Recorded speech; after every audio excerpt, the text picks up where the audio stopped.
the sense of belonging. Some people die before they fulfill their desires. Such a waste of existence.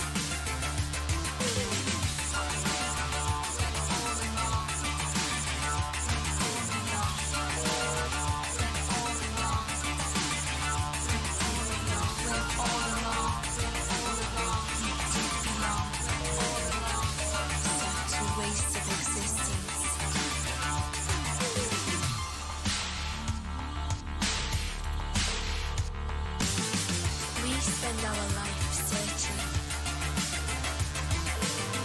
for the sense of belonging. Some people die before they fulfill their desires. Such a waste of existence.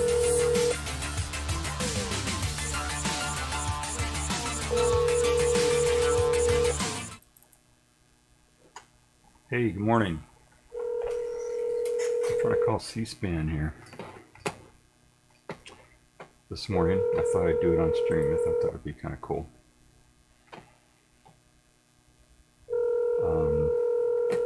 So how is everyone this morning? You guys ready? Ready for the election? Look, they're not answering. See if they hang up on me. They hung up on me twice. I got through. It's ringing, but I don't know. They do that. Yep, there they go. They hung up on me, I think. Yeah. They got caller ID, and they don't want me to talk on election day, I guess. They do that sometimes. Yeah, they filter. They filter. For those who don't know, C-SPAN filters their stuff. They're not unfiltered. So yeah, today I wanted to talk about. Let me see if I'm. Make sure I'm on air here. Let me get that asshole off the screen here. I don't want him. I've got they're showing the orange guy right now, so I don't want him on there. So I'm gonna try to pull up my own stream here to see if I'm actually on Twitch. See if that's working. I think it is. It usually is. I hit stream. It says I'm streaming on OBS, so let's see if I'm on here.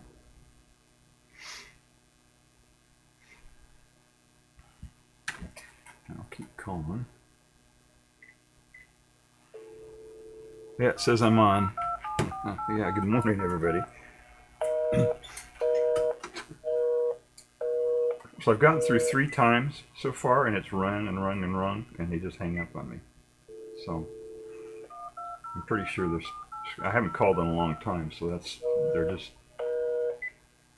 they do this sometimes. They call, you know, if they know that I'm going to talk about somebody other than the Democrat and the Republican, so they're not going to put me through.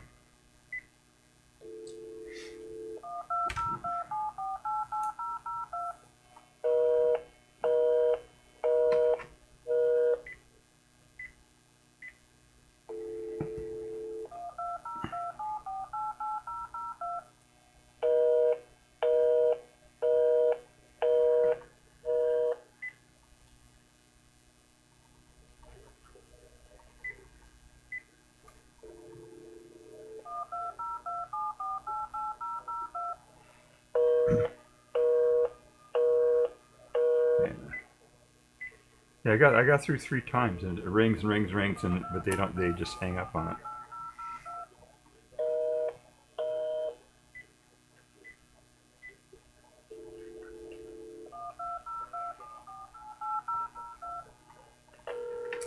There it goes. Okay. There's only 5 minutes left in this thing, so what they'll do is I'll get through and they'll scream me.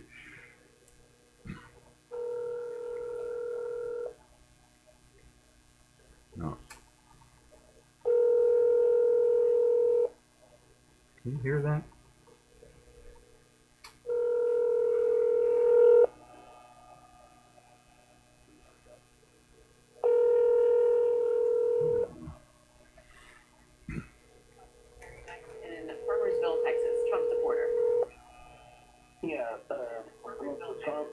We had a secure border. There wasn't no wars going on anywhere in the country.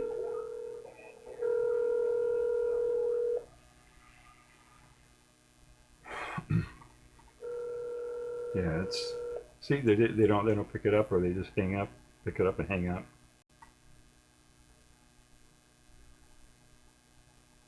Yeah, see, that's it. They cut it off.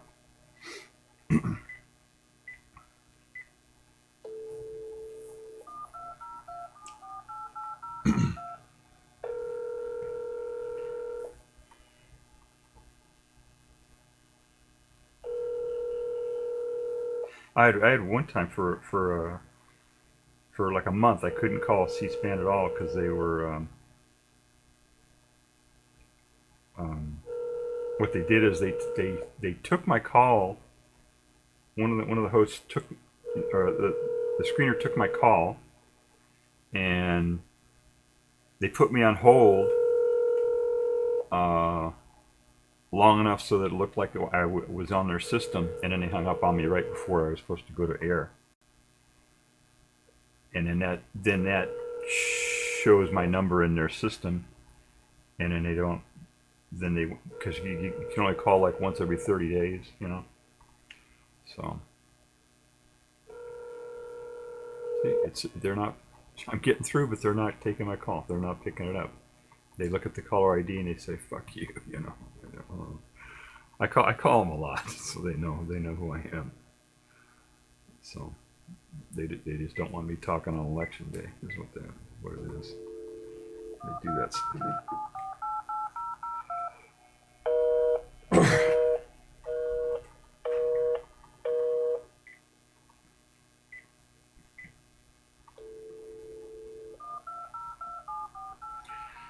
What's the next segment here? Maybe I can call on that one. You might let me through on that one. Election integrity and voting procedures. Okay, I can talk about that.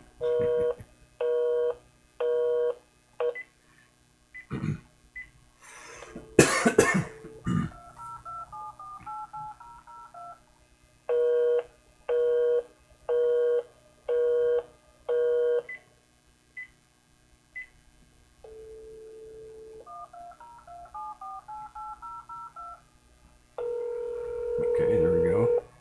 We've got, what, 2 minutes left?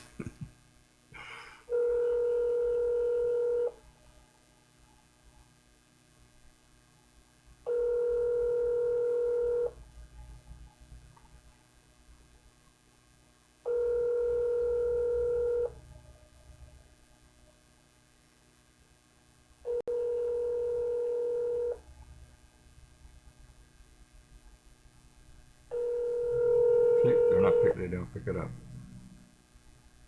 and it gets they let it ring for a little while and then they hang up on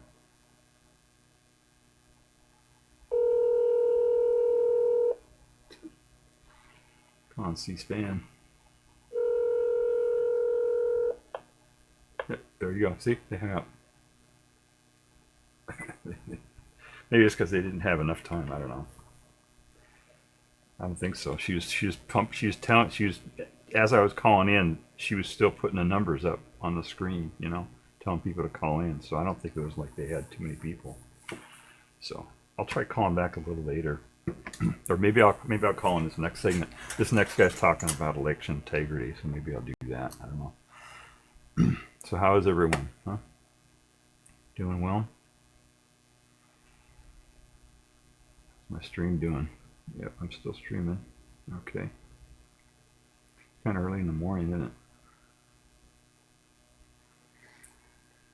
it? So, what else did I want to do? I wanted to talk about. There's a video from YouTube about Haiti that I wanted to show on stream because it was pretty cool, and it was different than the narrative that you get from normal, you know, old media. Old media. Do I count as old media?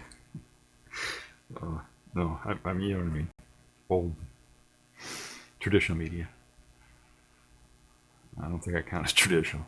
I want to thank some followers that have followed. I'm not affiliate or anything, so I don't get, what do you call them, alerts.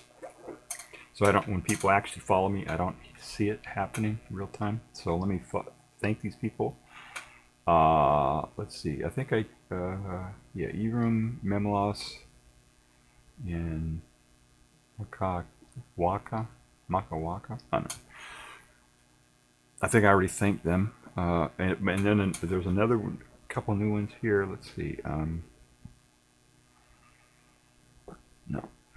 Mary Art 0488. I don't know if I thanked her yet. Thank you, Mary.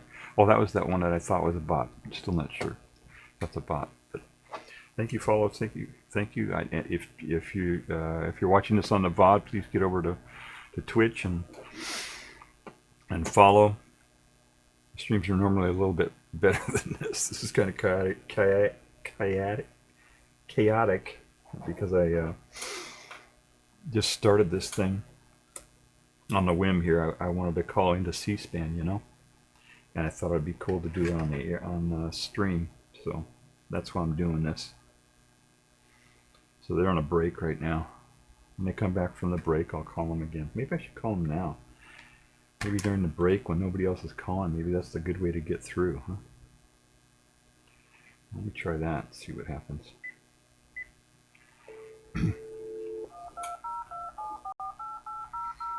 So the next thing is the election integrity. So I'll tell them that I want to talk about election integrity and then work my comment into that, I guess. Yeah.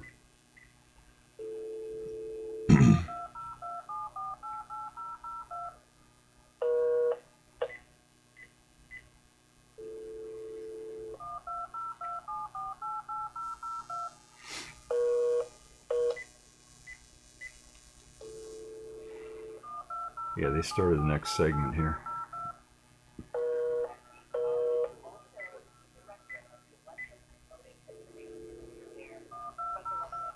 Director of the Election and Voting Information System.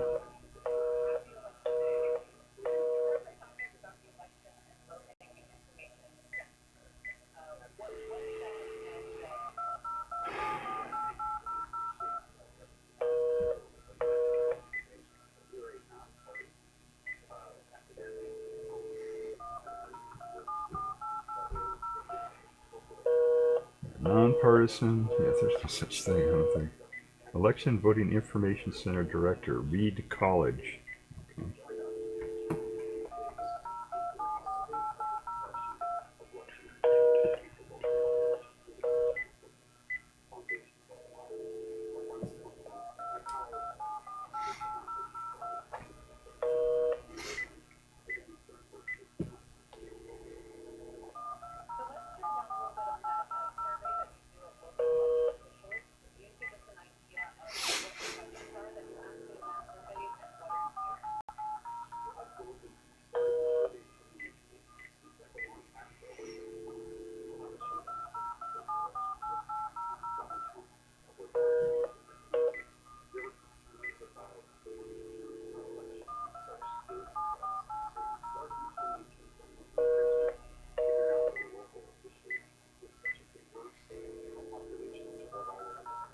I don't know why it would be busy. How could so many people be called in on this segment already? It's kind of weird.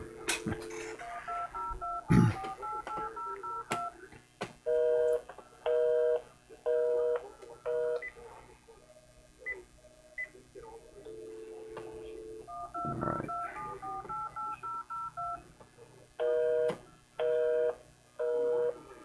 I don't want to run that. If I run that Haiti video right now, then it'll, because I know this is kind of boring, you know, watching me just call into the, but if I run that Haiti video, then I might have to interrupt it to do this, so.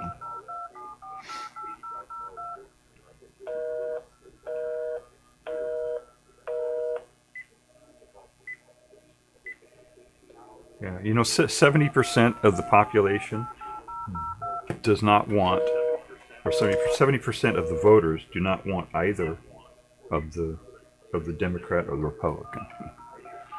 But they're still all going to vote for it because they've all been gaslit by the old media, you know. Tell them that's their only choice, you know. It's like, oh, I don't want to throw away my vote, you know. It's silly.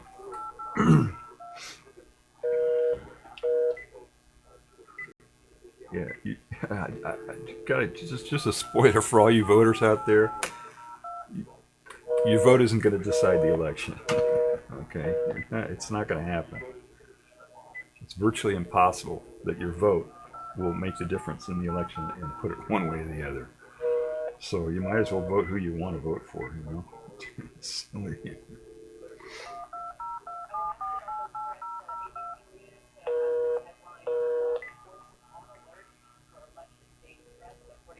So why are they're talking about election day threats and violence? You know, why are they talking about? Why are they pumping that up? You know.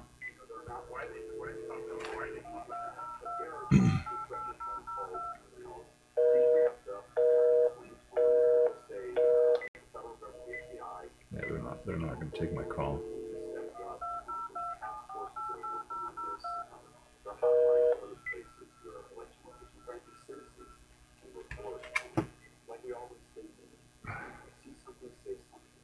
If you see something, say something.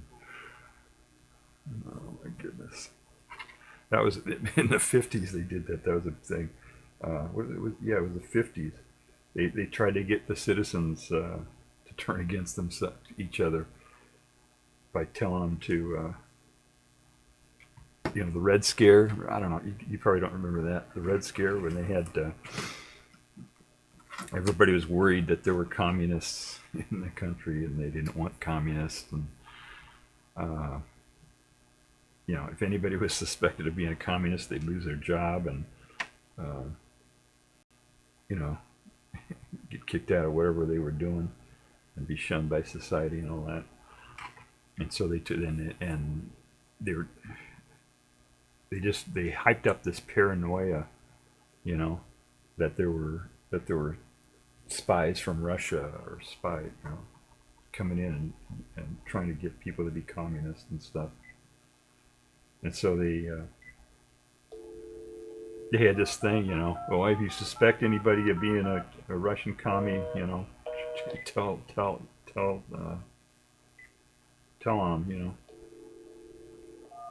and that was their thing. And so they're doing that again now with terrorists, whatever that is, whatever a terrorist is. I guess a terrorist is somebody who plants explosives into pagers, right, and gives them to people and blows them up. Isn't that what a terrorist is? I think that's what a terrorist is. Somebody plants a bomb in an area where there's a bunch of civilians. I think that's what you call a terrorist.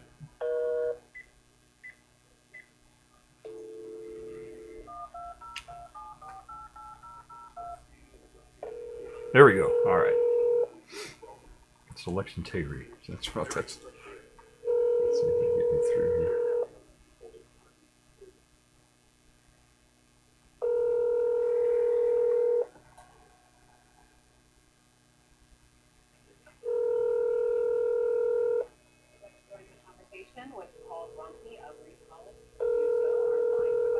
I'm calling on the right line.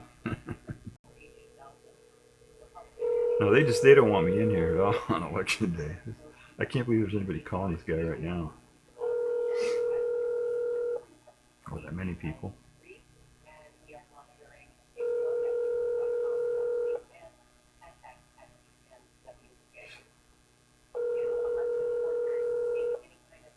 And they'll hang up on me.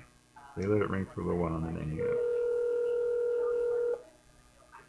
So I'm able to get through. There aren't that many people calling, They just don't want me on the air today because it's election day. I'll call them tomorrow. I'll get through right away. There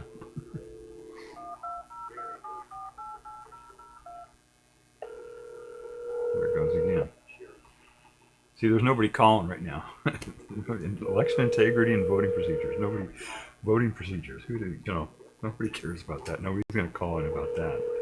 Not that many people. So the lines are open, you know. I get through, it rings, and they just hang up on me.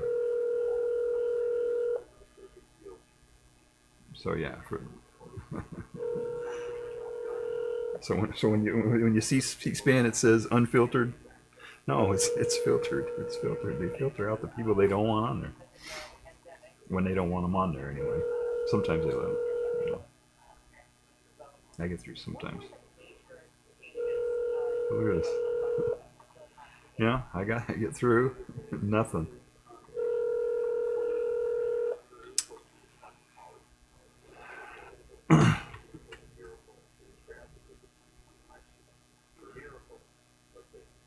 No.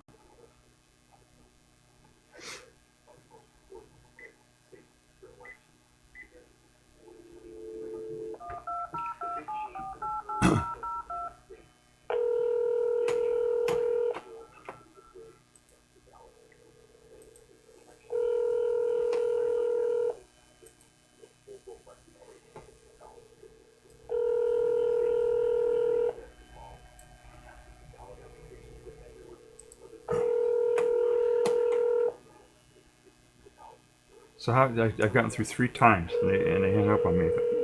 3 times. I mean, I don't know. Maybe I should just give up. I don't know what to do.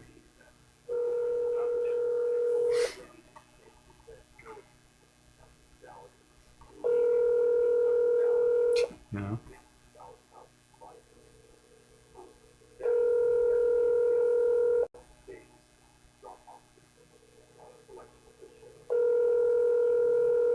Because they know I'm going to talk about voting for somebody other than a Republican or a Democrat, and they don't like that.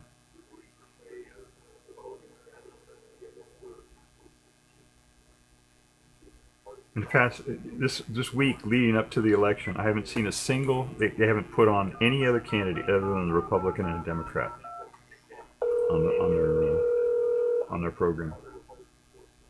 They haven't shown any third parties at all, third party or independent or any of the other candidates. All they show is Republican and Democrat.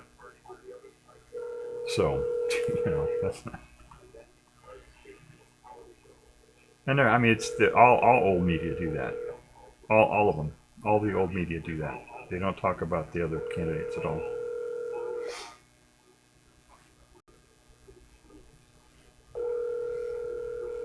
Look, see, I got through this. Was the 4th time I've gotten through. They're not putting any callers on the air. I'm probably the only guy who's calling. There we go. Hi. Name and where you're calling from. New Hampshire. Your first name, sir? Ronald, Ronald. And what would you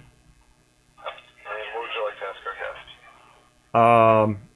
I want to ask him about being able to check to see if I voted and to see my ballot online.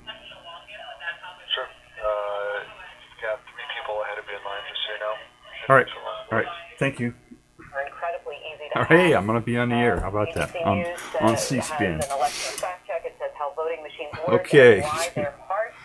Good thing I shaved since I'm going to be on national TV. Huh? How much confidence voters should have in the voting machines themselves? Absolutely, they should be very confident. You know, I can't get inside the head of Elon Musk. I don't understand why he is. Yeah, this is what they do. They spend a whole bunch of time trying to reassure everybody that the system is intact and, you know, don't worry, be happy, you know. We got everything under control, you know. Technologists in these companies. The one key thing that people need to know is that the election machines themselves are not connected to the internet. You can't just go in and hack a machine by getting physical access to it, nor can you get access to it over the internet. So whether or not you go to a DEF CON, which is a convention that occurs in Las Vegas, that's useful because they'll bring in the machines and try to expose vulnerability from those machines. But you don't get that kind of physical access. So, you know, the machines are safe and secure, and Elon Musk is simply wrong about this. And the fact checkers are correct. The machines are not hackable. They're not vulnerable. They're not connected to the internet. It's safe and secure.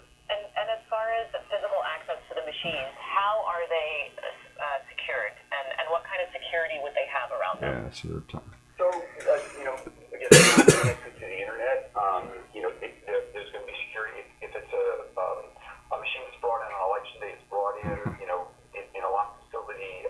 I can't say for every jurisdiction. So they're just going to keep telling people, everything's okay, don't worry about it. We're counting all the ballots, unless it's not a Republican or a Democrat.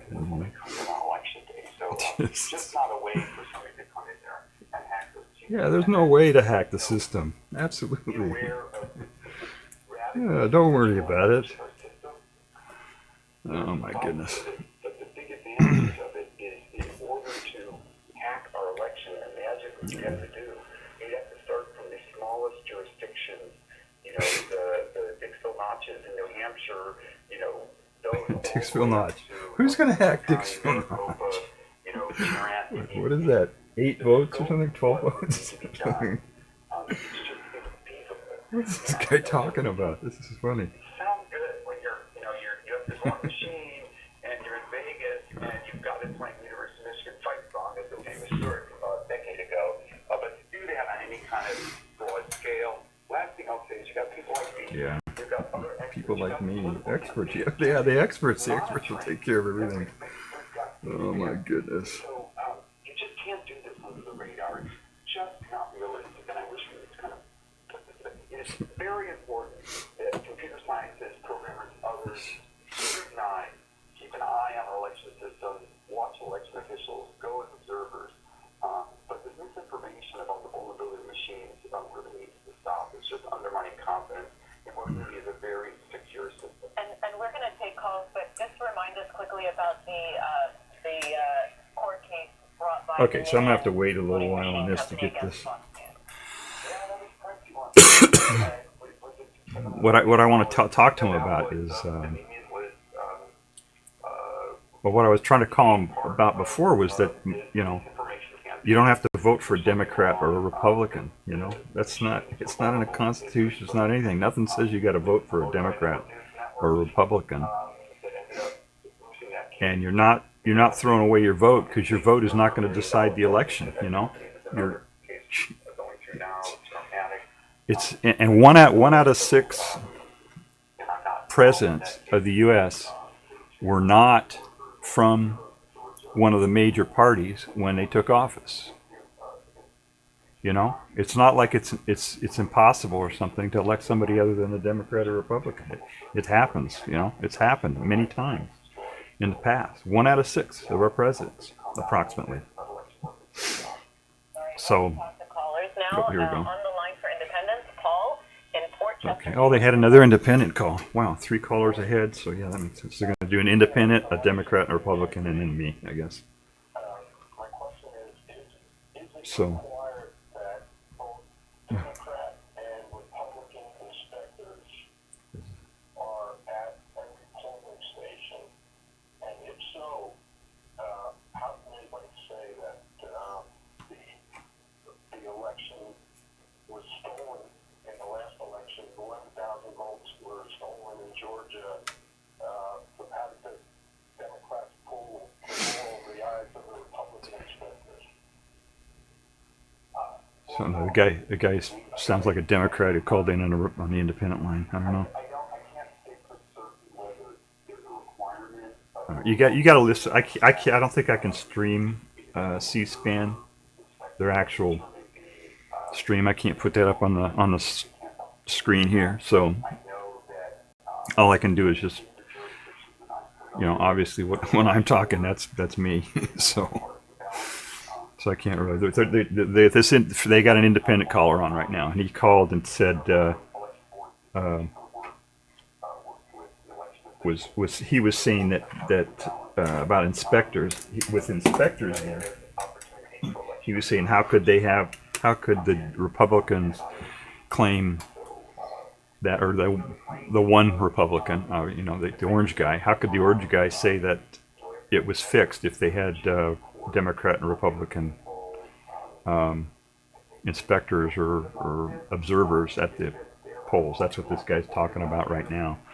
But yeah, I'm going to be up. I'm caller number 3. So this is they're going to have an independent, and then a Democrat and Republican, and then I'm on the air. So this is cool. I was able to get through. Pay very close attention. So transparency is really high. Really view anyone. All right, I can't stream the actual content from C-SPAN. But this is what they do: is they play when you're waiting like this. They play the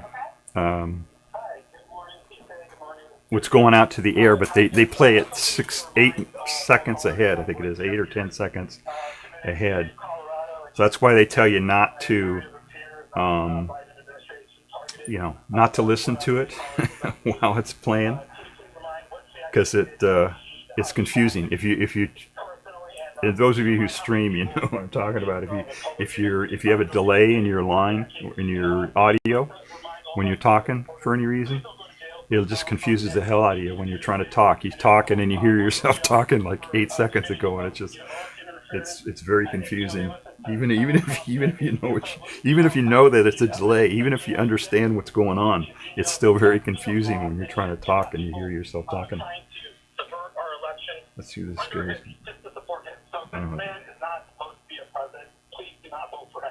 Okay, that's probably a Democrat who called in, I guess.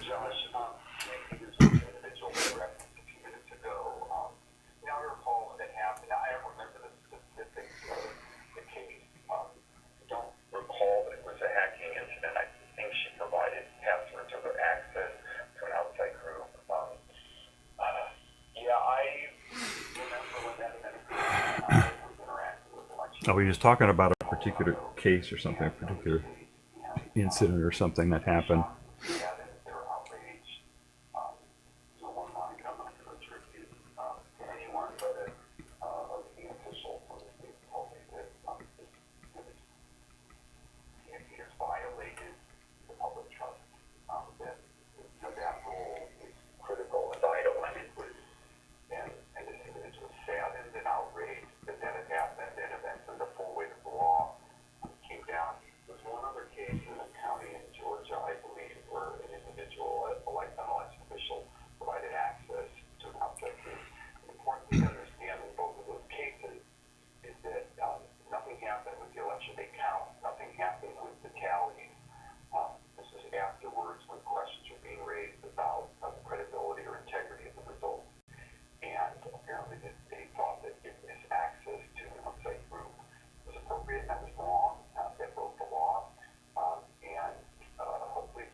So now that The judge said that wow. that she shared earlier sparring with her for continuing to press discredited claims about rigged voting machines, that she never took her job seriously. The judge said this: "I am convinced she would do it all over again if she could. You're as defiant as any defendant the court has ever seen. You are no hero. You abused your position, and you're a charlatan." So if you want more information Wait, about that, she went to jail for complaining about the system? What? County clerk for voting data scheme. It sounded like I'll have to look that up, see what that is. I don't want to do that now because I think I'm up next. on the line for Republicans in Cumberland, Maryland. No, they took another Republican. Oh, interesting. All right.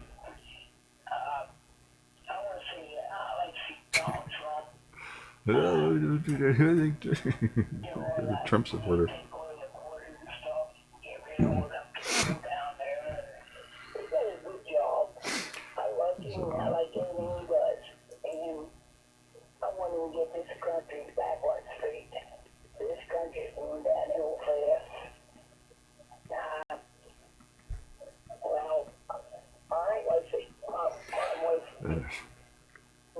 This color's kind of. A lot of times the callers call in and they just are not very coherent at all. You know, I guess that's what's so fun about C-SPAN. You know, even though they're old media, you know, and they're biased and everything else, you know, but it's you know, the callers who call in, sometimes they get some people who are way out there, you know, like me. I don't know if I'm coherent or not when I call. Let's see, what am I going to talk about here? Professor Granti, about the differences in how states calculate when they start calculating votes, when they start processing votes. Can you talk about the major differences there? Yeah. I would say the differences are a lot less than they were in the election people. Maybe so Georgia in 2020, they by election night, at the end of election night, I believe they had 75 or 80% of the votes in, and more votes were coming in as they processed them. The estimates I'm seeing 90, 99%. Yeah, they're talking. Yeah, I don't know what she was talking about. Apparently, he knew what they were talking about. Oh no.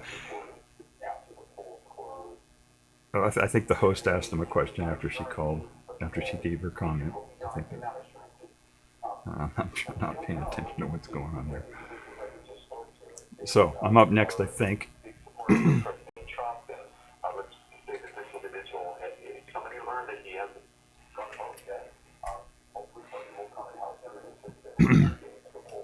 All right, here we go. Let's see what I'm going to say here. What am I going to say?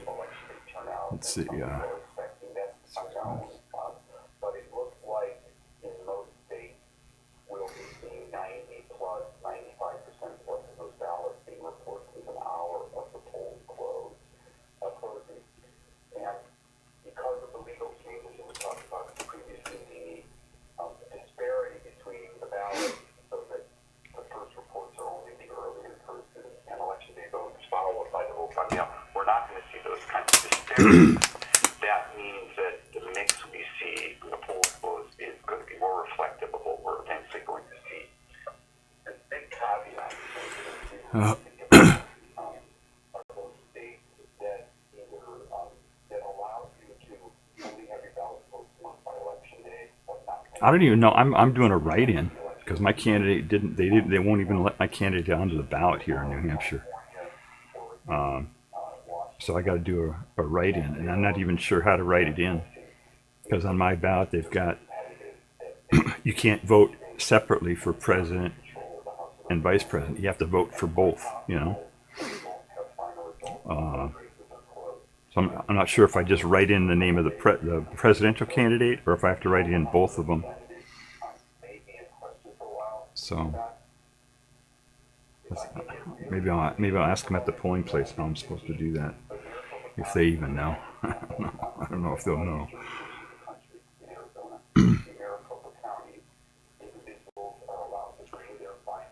I can tell they don't have a lot of callers on this segment at all because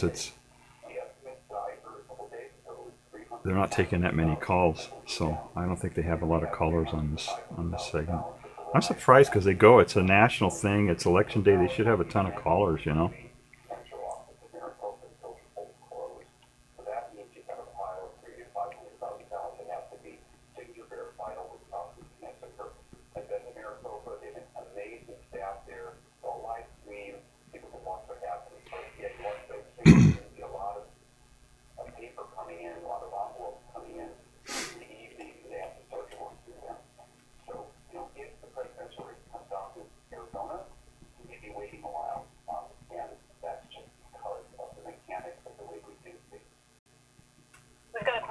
From Dan in Pennsylvania. He says, how are voting machines making me wait. on TV networks if no internet is used? Yeah, it's a great question. So the way the internet is, so let me be clear. The voting, if you walk into God, I've been on here on stream for 40 minutes. Here trying to get on the air there. I've been trying to call them for over an hour.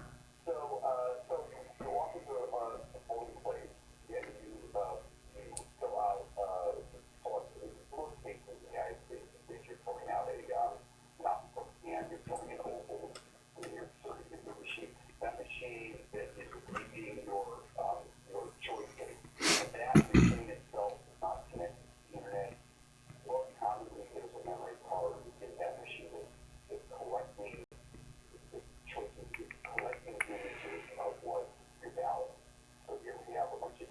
So he's talking about, If that card is removed at the end of the day, securely transferred. he's talking about taking images The tally is run at the precinct place. of the ballot. So it's already, that's the question I'm going to ask him, is about getting an image of the ballot, you know, being able to go online and look up to see that your ballot is in the system, you know, and look at the actual image of your ballot to make sure it wasn't tampered with or anything like that, you know. So.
Here's Ronald in New Hampshire, Independent Line. Good morning.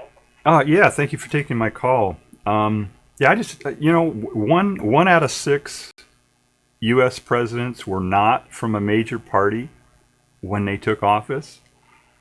You know, people are getting gaslit into thinking that all they can vote for is Democrat and Republican. There are other candidates out there. You know, 70% of the people don't like the Democrat and Republican candidate. But the question I have for Paul is that I would like to be able to go on the internet and look and view an image of my ballot and everybody else's ballot and be able to count up the ballots myself if I want to, or to check to make sure that my ballot is in there. How come we can't, every single person in the United States can't get access online and look at every single ballot that has been cast? And then anybody who wants to count it up can count it up themselves. That's the most transparent way to do it. Why don't we do that?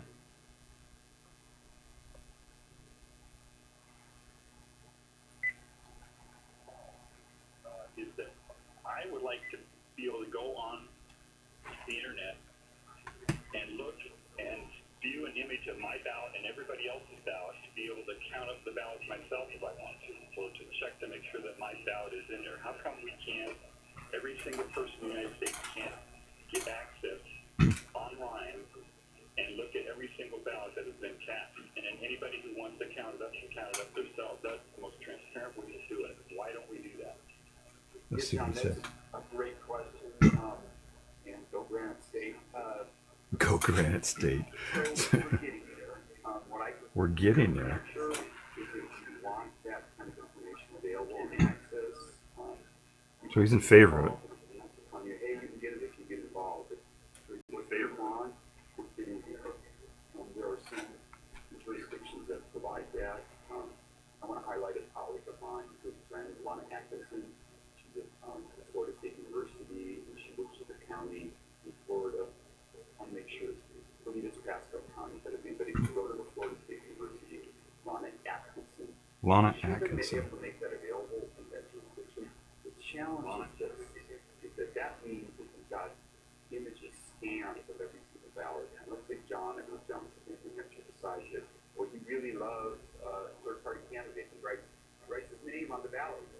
Right? People do that. They write it in the ballot. Are we comfortable with putting that out for everybody to see? Or we have to redact that information? I'll give you another example. I know this is obscure stuff. If everybody knows, this is. My own county, Multnomah County. If everybody knows the city of Portland, where I live, the parts of the city of Portland that overlap other counties. He's. Hillsborough County is next to my county, and there's 10 households in Portland City, but that are in Hillsborough County. So if you release those ballots in the slice, geographic slices in Hillsborough, it's not difficult to identify individuals and be able to connect individuals to the ballots. So we don't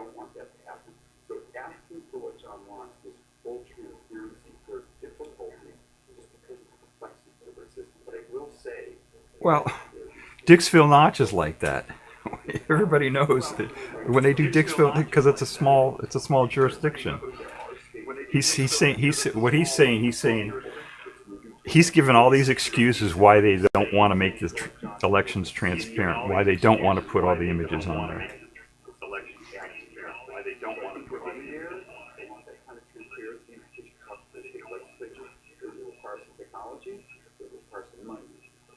It doesn't cost anything.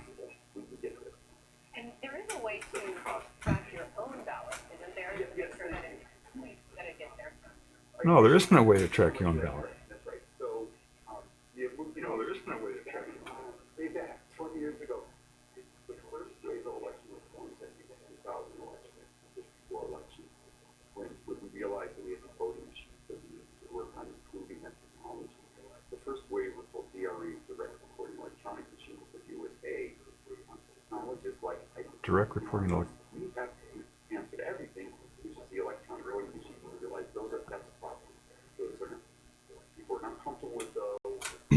So we sort of moved back to voting on paper in those places, which are these basically optical scanning machines. But yes, if you're voting still on an electronic machine and it does not provide you a record of what you did, you should ask your state legislature or your local electoral, how come I can't get that? If you vote on a ballot, you can see to make sure you vote. And then, yes, in most states, 47 states now, you can track your ballots to go by absentee and check to make sure your choices are reflected correctly. That's right. Yeah. He says that you can check in 47 states. He says you can check and to see that your ballot was put in there. But I mean, what do you have to do to do that? You probably have to fill out a bunch of forms, wait 6 months. Why? It shouldn't be that way. It should be completely transparent. And he gave a bunch of excuses. The excuse he said that people might write their name on the ballot. Well, so what? They know that it's public information. They know that the image of their ballot is going to be out there. So if they write their name on it, then they know that people will see it. Hey, we got a chatter for those of you watching on the VOD. I can't believe anybody has made it 40 to 50 minutes into this stream on the VOD, but just in case, I'm streaming on Twitch here live, and Big Ducky Snow just popping in. He says, just popping in before my morning prayers and exercises. Here's hoping you've been doing all right today. Yeah, I'm doing okay. I got through to C-SPAN and called them right on stream here. I don't know if you saw that or not, Stephen, but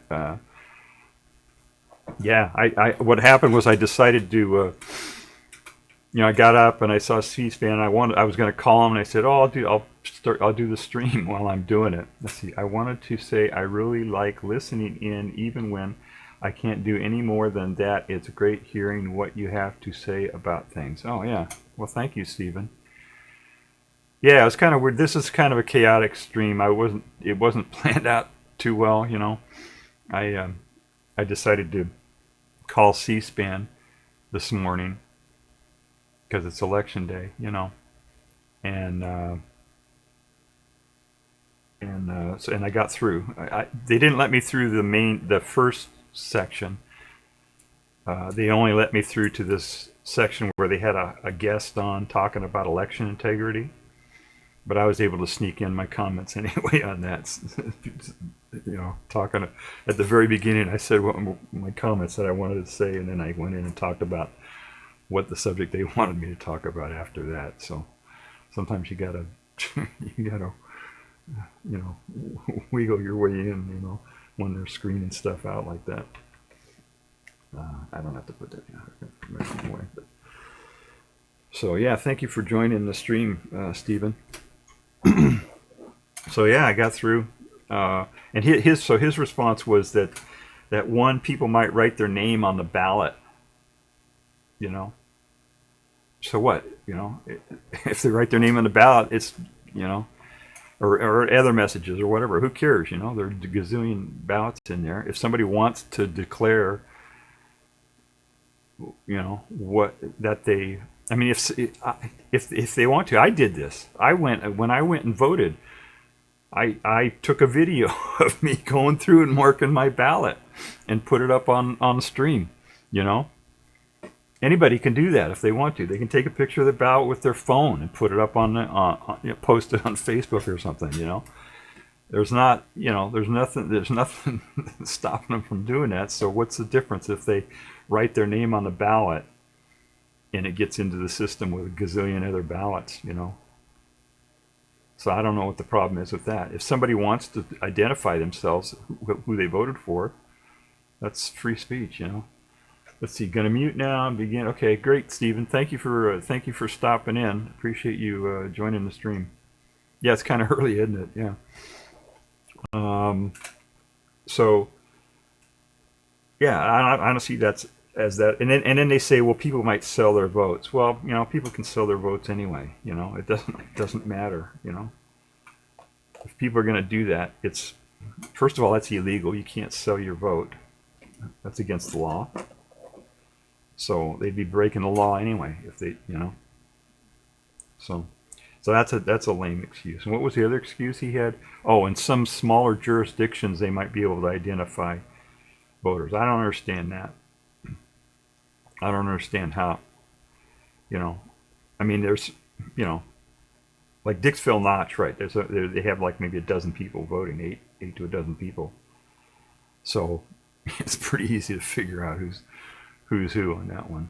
You know, if you got 8 people voting, and seven of them declare who they voted for, you know, you can figure out what the 8th guy voted, how the 8th guy voted, you know. So it doesn't make any difference if you're putting the image of the ballot up there or not. I don't understand how putting an image of the ballot is going to identify the voter, you know. You could put, you know, and define your own. You can put a unique number on the ballot. I mean, it would be such a. You think about it. It's just such a simple system. You got a ballot with a little tear thing on the bottom, right? And you, or even it could be divided so that the ballot is cut in half. Let me put an image of a ballot up here. Oh, I don't know if I can find that here very easily.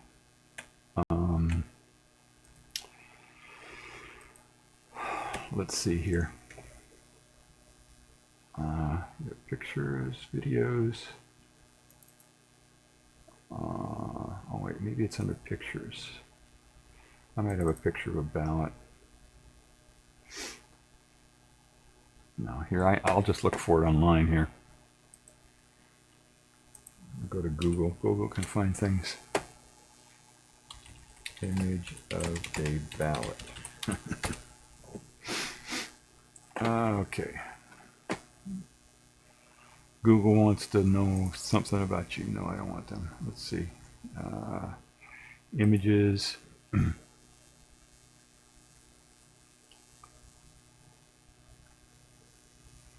Let's see here.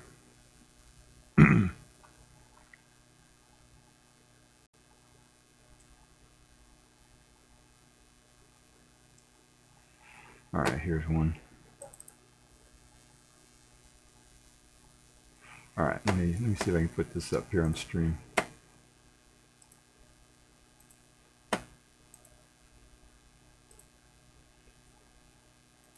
All right, so you get like if there was a ballot here, imagine like instead of putting them on in columns like this side by side, you just had one long ballot, and you could make this oval bigger or something, you know. And it put the perforation right down the middle, and so the person marks it so that when you rip it, when you tear the perforation, that they get, you know, like imagine if this was the same thing on both sides. If this and this was on, this column was over here too, and they had little ovals in the middle, and then the person could rip it, and they'd have an image of their own ballot. I mean, there's a gazillion different ways you could do it so that people would have a image of their ballot, you know, or a receipt or whatever that they could track back, you know, so they could look it up online. Or they could just have a unique number, just have a little tear tab at the bottom with a number or something like that. You'd probably want to do it so that the so that if the person does complain and say that their votes were, or ballot was manipulated or something like that, that they would have a receipt that said who they voted for,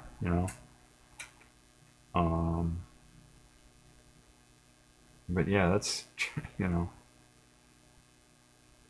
so that's the most transparent way to do it, is just put an image of every single vote cast, every single ballot.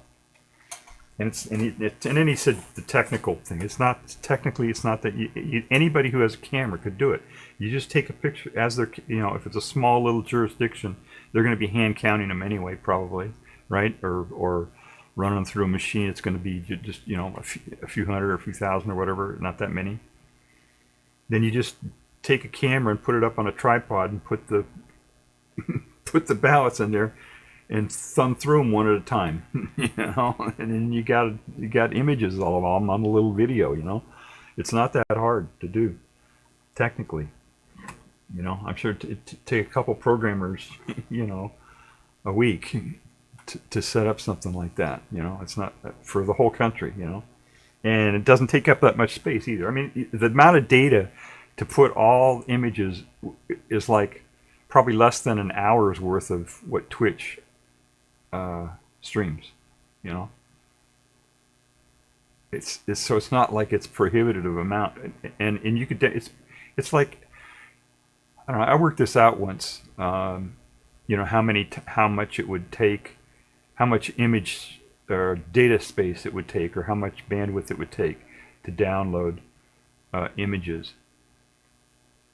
Like a typical video. If you had 60 frame per second video, let me put something else up here. We'll actually work this out here. We'll work this out, and we'll see how much data space it takes. It doesn't take that much space to do this, to store an image of every single ballot,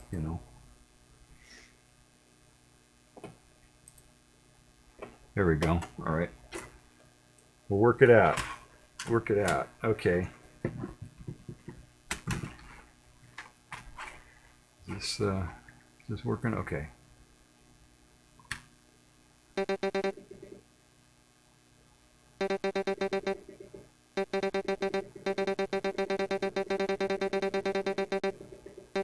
How much?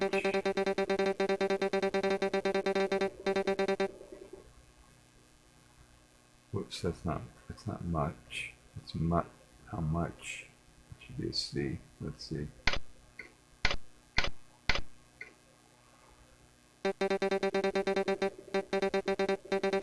Yeah, I have dyslexia, for those of you who don't know. How much data, and it's almost impossible to write with these little tablets. I know some people are really expert at it, but I'm a beginner, so. How much data to store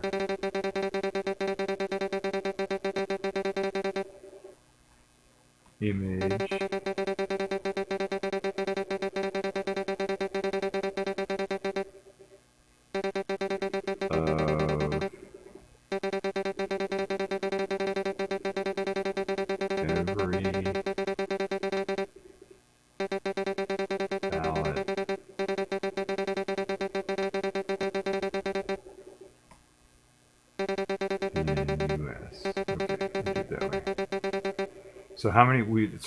number of voters is what, about 130, 140 million. Let's say worst case 140 million. 140 million. And let's fit like a video. If you had a video that had 60 frames per second. So 60 frames per second. 60 frames per second. How many seconds would that be? So 60 frames per second. Let me get my calculator. I don't have a calculator on here, I don't think, anyway, on my little program. So if it was 60 frames per second times 60 seconds per minute times 60 seconds per hour, so you can get 128,000 image frames per hour. So if you divide 140 million, so let me write that in here.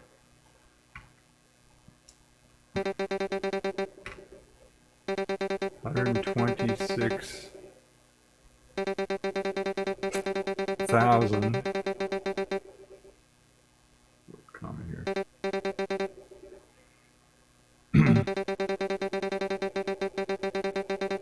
Frames per hour. All right. So to figure out 140 million ballots, and it's going to be, each state's going to do their own, right? So,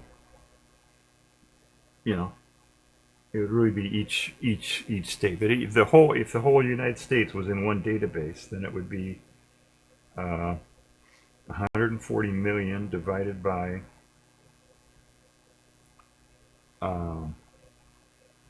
let's do this in million, 0.216.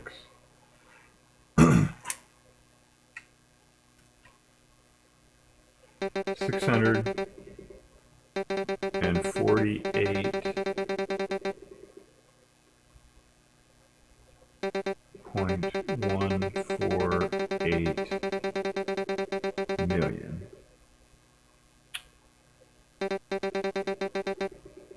So that's how many images you'd need. And the amount of, if you're talking about something that's just white space and, you know, text writing, especially if it's something where the writing is repeated from frame to frame a lot. You know, most of it, everything's going to be repeated from frame to frame except for the little fill-in balls, right? So it's going, you could compress that enormously. You could probably get it down to like a couple thousand bytes per thing or something, you know.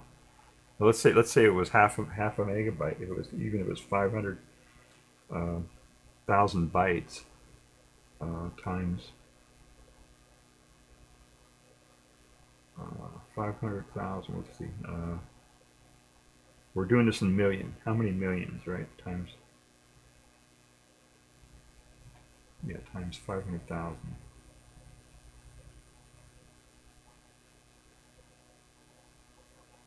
So I got 3. I think I did that wrong, actually. Million. Okay. Times how many? Okay. I should do it in how many megabytes, right? Let's do it in megabytes. This is count. This is images.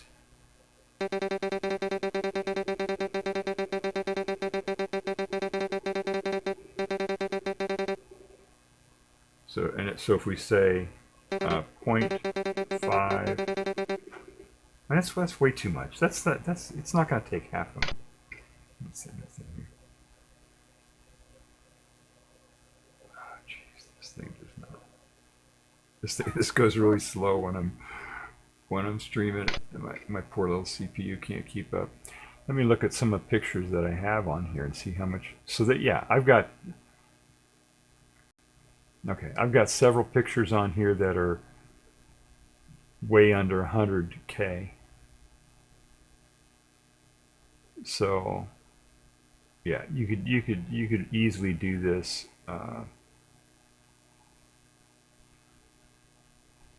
Yeah, the kind of stuff that looks like data is under 100K. So let's say 80K, right? So 80K is, we'll do this in megabytes. So 0.5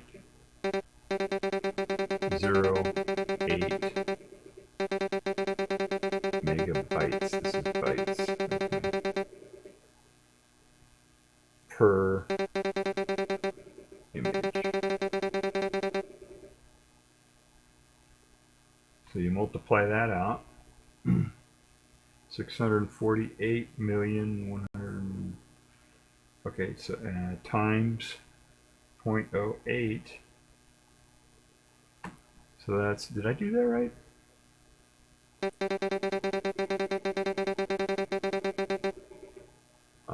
Oh no, you know what? I shouldn't do this in megabytes, should I?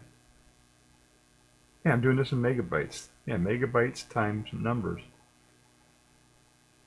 So it would be 5,1 million. Okay, I've got 8,5184, I think is what I got. Megabyte, terabyte, 5 terabytes. I did that right.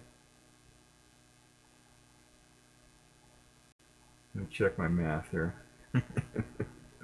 So let me type this in again. 648.148 million images.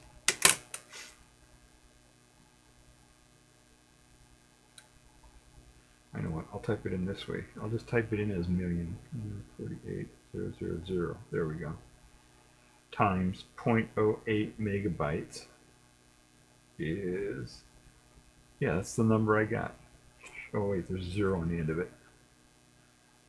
Okay.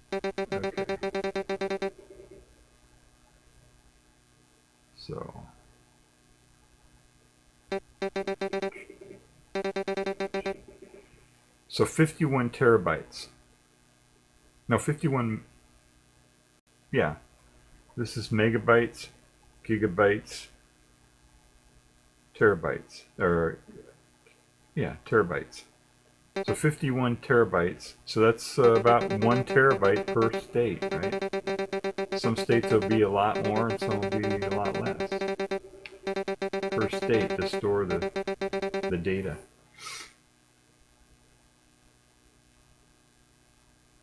That's just off the top of my head. I don't know. Some states have tried this already, so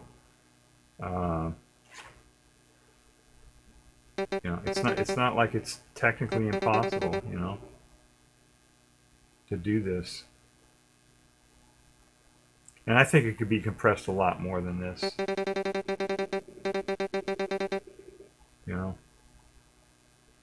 It's probably like 10K per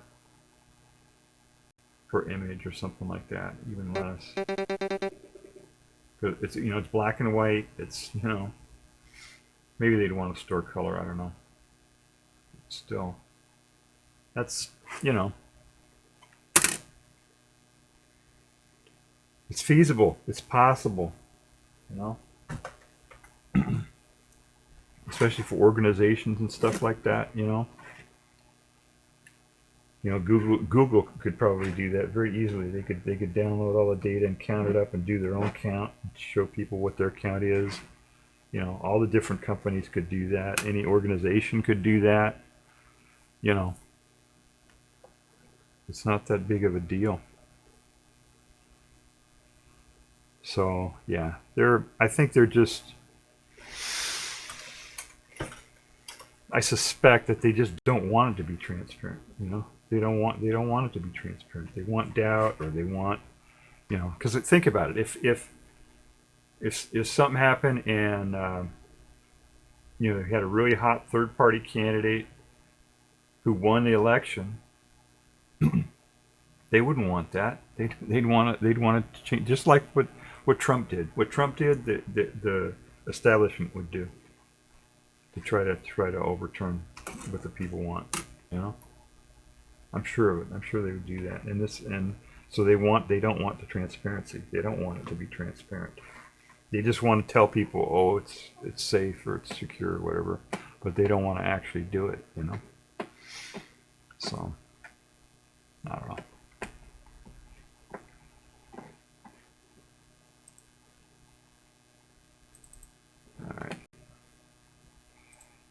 save this. Oh, okay. So anyway, yeah, that was something that I'm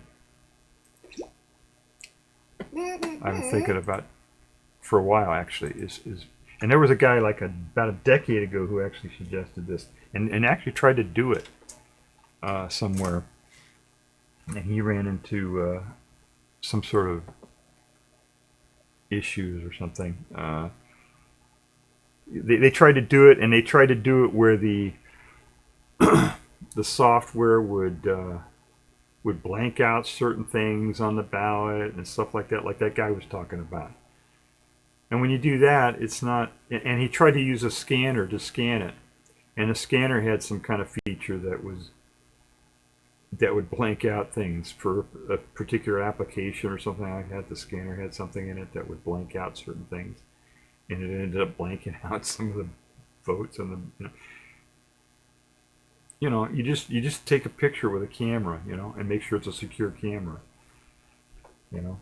It's not a video camera, not a phone, or something like that. An actual, like a separate camera that's not hooked up to the internet or anything.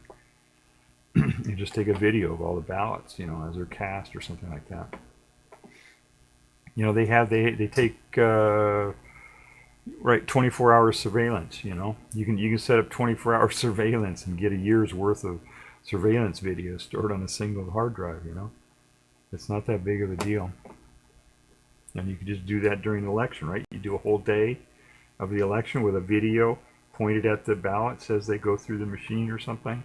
That's another way to do it. There are just so many different ways to do it. I mean, you'd want to do it, I think, in a way where the images are more or less all the same, so that it'd be easy for a automated system to look at it, image recognition, and figure out what was voted for, so that people could write their own software or do with their own thing to make it easy for them to count. It's not that hard. So anyway, yeah, I've been wanting to play this Haiti video. You've probably been hearing some stuff about Haiti, and it's not true what you hear. And I think the stuff about Haiti is to cover up what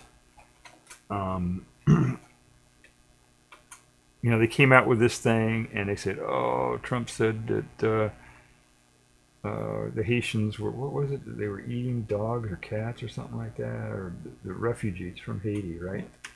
And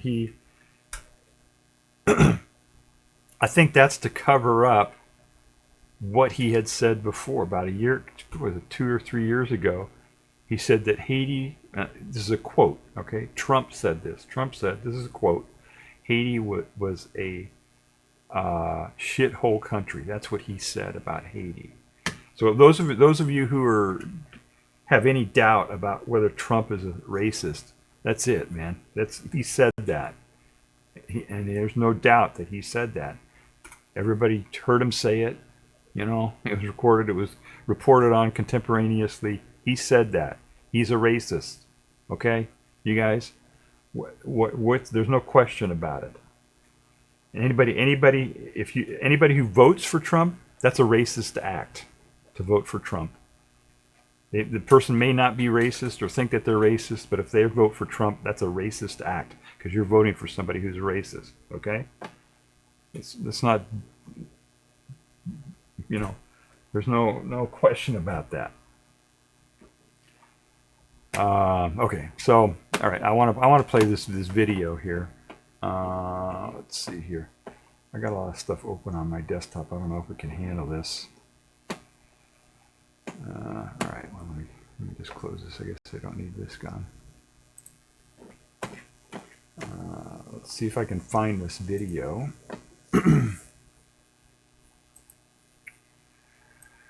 So yeah, there's a lot of reporting about Haiti generally, right? Not just what the orange guy says, but just generally. You go out there and you go, oh, Haiti's in chaos, and there's a bunch of violence everywhere, and the gangs are running loose, and they call them gangs, right? It's it's a civil war, you know, kind of a low-level civil war. You know,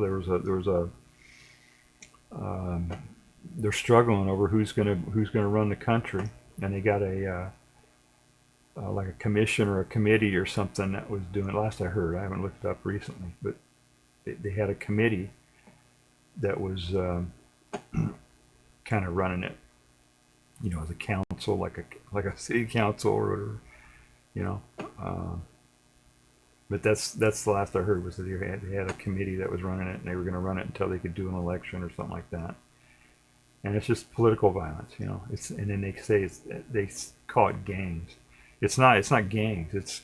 It's like ex-cops, people who used to be, you know, run police stations and stuff like that. You know, former officials. You know, it's not gangs. You know, that are. So yeah, you hear all kinds of stuff out there. Let's see here. Haiti. Why do I not have? There's a test video. Maybe this is it.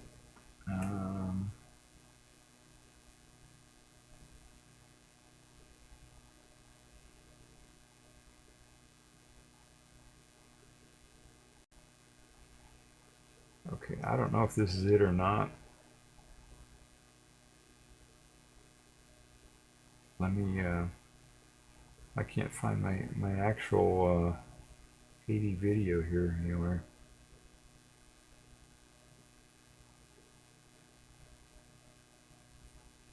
Huh. Let's see if this is it, actually it.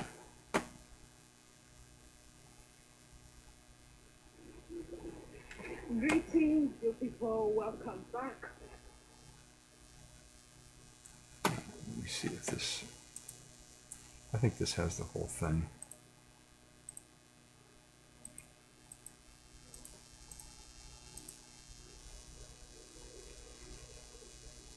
It's kind of.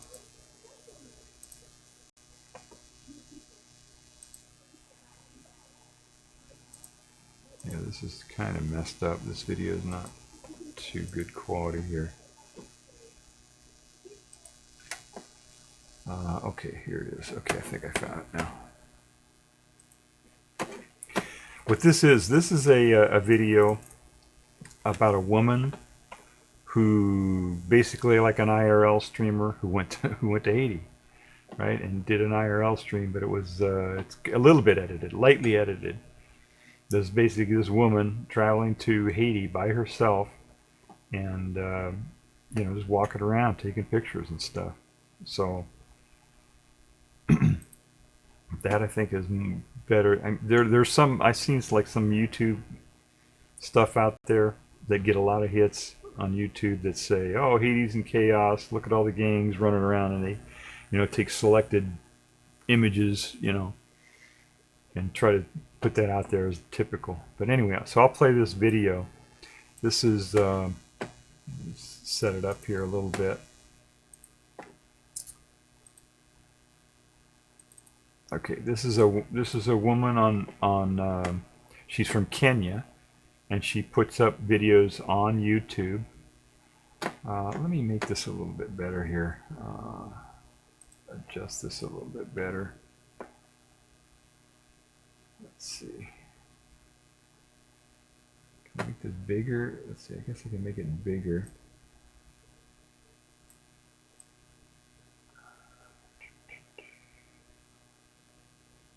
Oh wait, I don't know. Let me see what this is going to look like once I get it going here. All right, so yeah, the name of the woman is African Tigress. That's her screen name or whatever on YouTube. And she put her video out there, and she put it up as Creative Commons. See Creative Commons down here. Let me get my. I don't need to be on here. Right.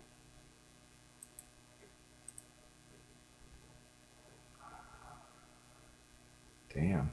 I'll tell you what, man. There we go.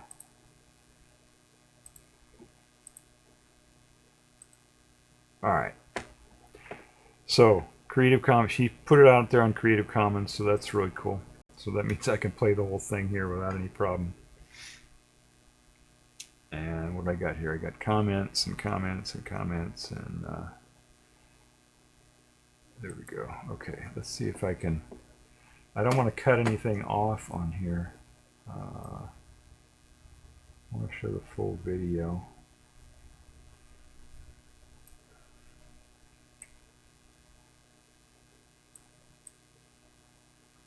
Okay, there we go. I think I got the full frame in there now. Is that the full frame?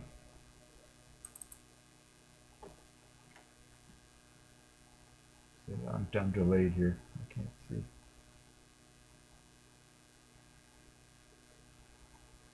Yeah, that's the full frame, right? Yeah.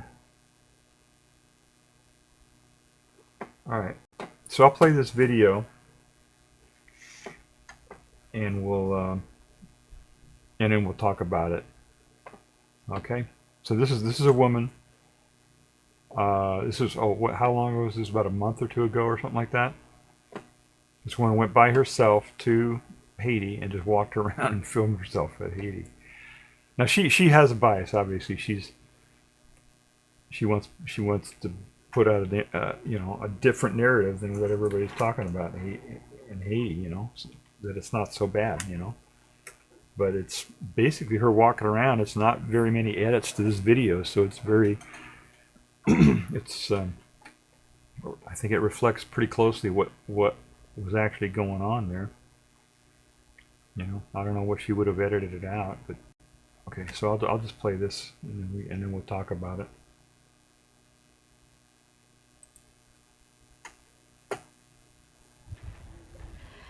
Greetings, good people. Welcome back to my YouTube channel. In case this is your first time here, my name is African Tigress, a content creator from Kenya in Africa. Right now, I'm visiting Haiti. Okay, you can hear that, right? This is country number 47.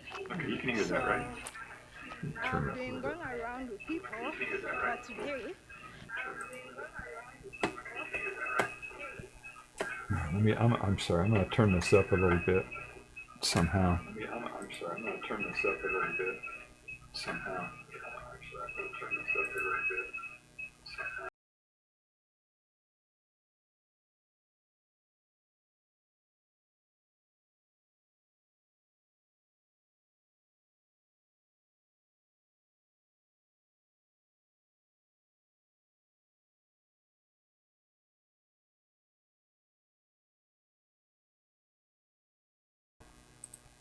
All right, it was the problem was it was turned down to 48%. All right, it was the problem was it was turned down to 48%. So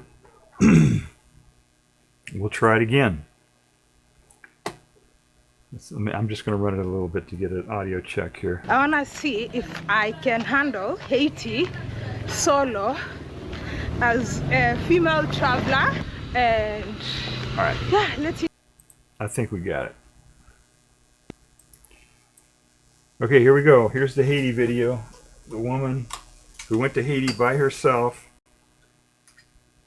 and just walked around and filmed herself in Haiti. Here we go.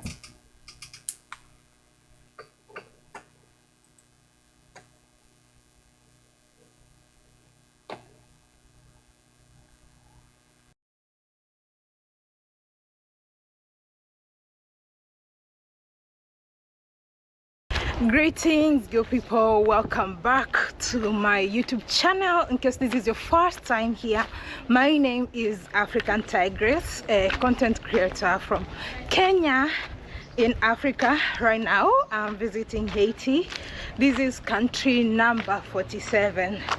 So I've been going around with people, but today I want to see if I can handle Haiti solo as a female traveler, and yeah, let's hit the streets. And a lot of people are so afraid of coming to Haiti, but this is a solo female traveler doing it on her own. So let's get to experience. I'm in the South Department, so Haiti has 10 departments. I'm in the South Department right now. Bonjour. So I'm in the South Department, and yeah, let's check this out. It's a very, very, very, very beautiful place, very popular. It's called Camperien. A very sunny day. It's midday right now. Oh my goodness, that corn smells so good. Let me check some corn. Hey, comment ça va? Bonjour. Combien? 25. Okay. So I'm gonna buy some corn. Okay. You are going home. Huh? You are going home. Down there. Oh, back home. Merci. Ça va. From to Capere? Huh? From to Capere? Me? Yeah. From here? Yeah. Yes. Yeah. Yes, yes. Yeah. Yes. All right. Merci. Bye. Bye. So, it's midday. Need to first go and see if I can also get myself food. I love the corn. One of my favorite street snack is actually this roasted corn.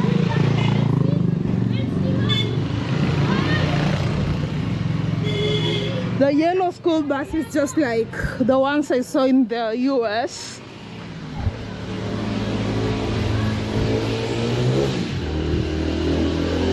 I was told that this house we see on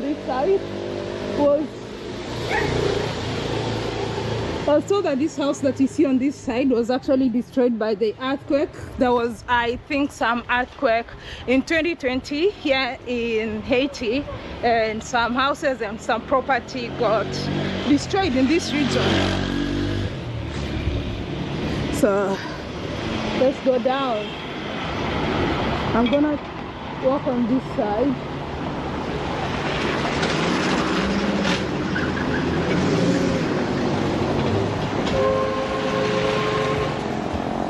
These are the real streets of Haiti. You can see students are walking, going and coming back from school. So that simply means school is still going on.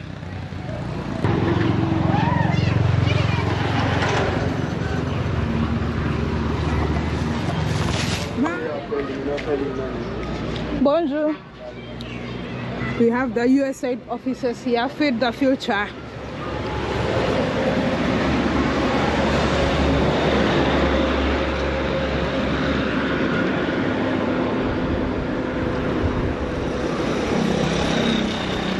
I think this is a school.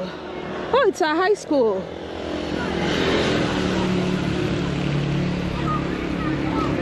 No one seems to know this, but Amazon actually has a $50 million fund that they have to pay out.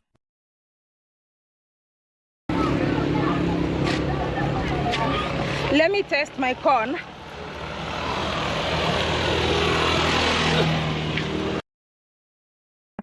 But Amazon actually $1 fund that they have to pay out.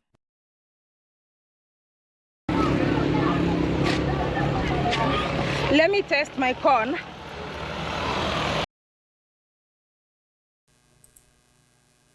Yeah, we got some some YouTube commercials in here.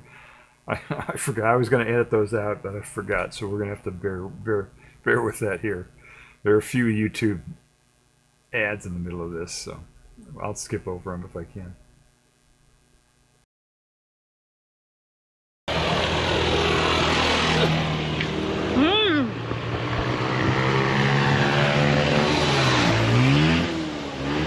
So fresh and so soft.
Day, and it's gonna be coming very, very soon. So I've seen something very interesting. I want to get myself the Haitian Flag Day because it's going to be coming very soon, so I have to be ready. So let's get to a shop. I saw some shop here, and I think I saw they have some flags. Let's get some. Bonjour. C'est combien? Combien? 250 good. Can you write how much? $50 Haitian. $50, and this $20 Haitian. 20, yeah. Oh, this is like a bandana. This one. Yeah. Okay, I'm going to get one of these. One? Yes, one. Okay. I want to open and show people that I want to show the flag of Haiti. Okay. So this is what the Haitian flag looks like, Haiti. So I'm going to get this one. What do I pay, here or there? You can pay. Okay, I can pay you. Hello. How are you doing? Your daughter? No. She looks like you. My customer. You're a customer? Yeah. She looks like you. Yeah. I thought it's your child. Yeah. Little bell, Sherry. You are beautiful. Still take you now, little bell. It's for this one. 100 goods. Yeah. So I'm gonna get this. Let's see what else we. This is also nice, but this is also nice. So how combien? $20. $20. No. Oh. C'est 80. Okay. 80. Oh. Do you have no t-shirt? No t-shirt. No t-shirt. I wish I could get it for this one. 100 goods. Yeah. So I'm gonna get this. Let's see what else we. This is also nice, but this is also nice. So how combien? $20. $20. No. Oh. C'est 80. Okay. 80. Oh. Do you have no t-shirt? No t-shirt. No t-shirt. I wish I could get a t-shirt written Haiti.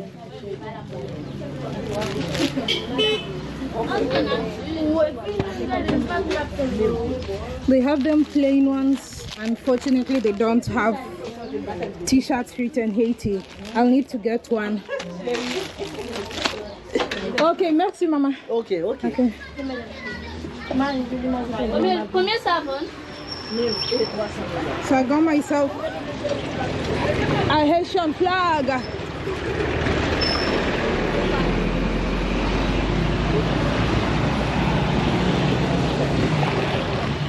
I think the next thing that I will need is probably a t-shirt.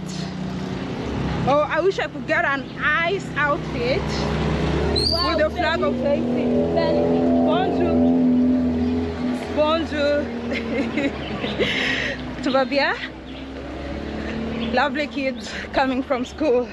So I need to get food, and I also need to get my hair done. And I'm trying to run this errand on my own with a little survival French that I know, my broken French. I'm breaking the record with broken French. Let's go.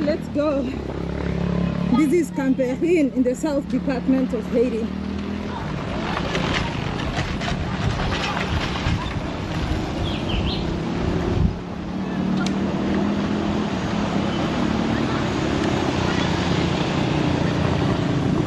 Look, the world or the media has put Haiti to be the most dangerous country in the world, according to what we see in the media. But even some of these countries that are giving these travel advisories, the kids will not be walking from school like this.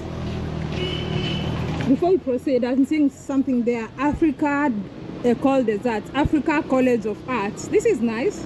I would love to visit this African College of Arts here in Cameroon. I'm gonna see what they have. Africa College of Arts. Look at this, kids are walking home from school. But this can't happen in other parts of the world. But they'll tell you how dangerous it is.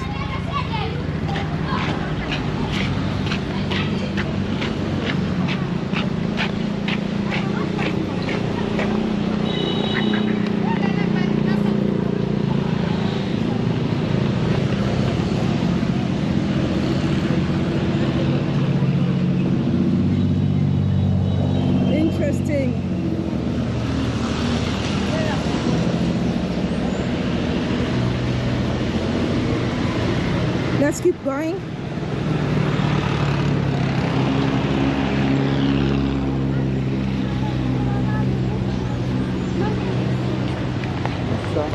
Bonsoir.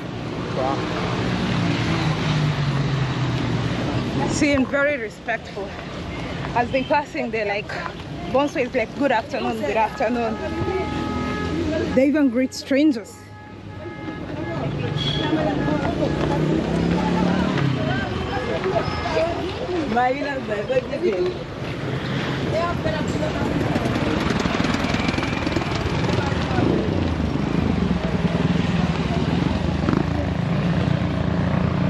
Raw and filtered experience solo in the streets of Haiti. Cameroon.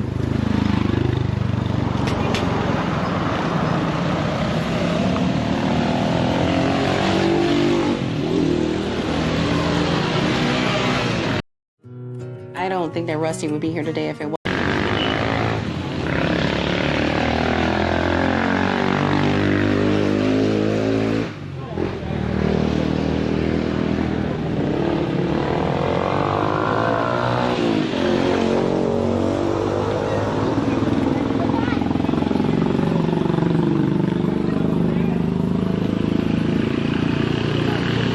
Do you speak English? You don't speak English? You speak English? No. Do you learn English in school? Yes. No? You say yes, you say no. Okay.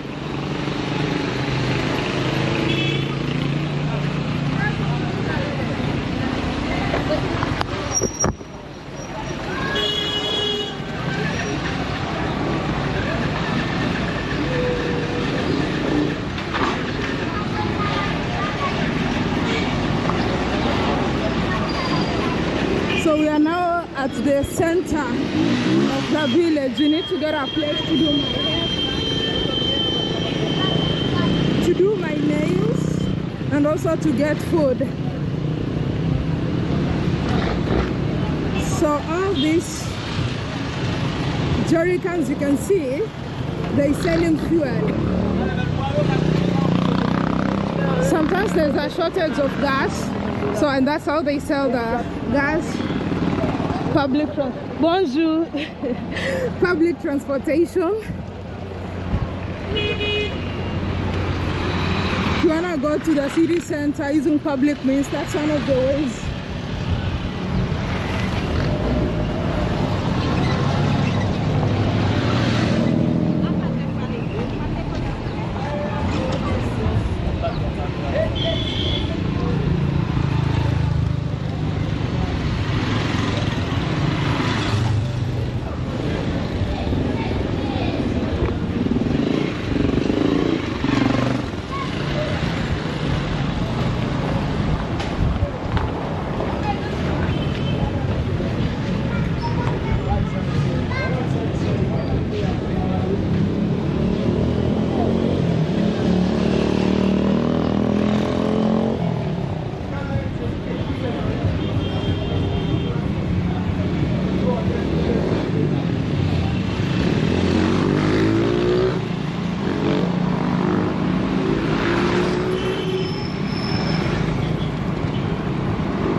Trying to look for a restaurant, so I'm just walking around. I'm trying to see if I can get a restaurant and get to buy some food.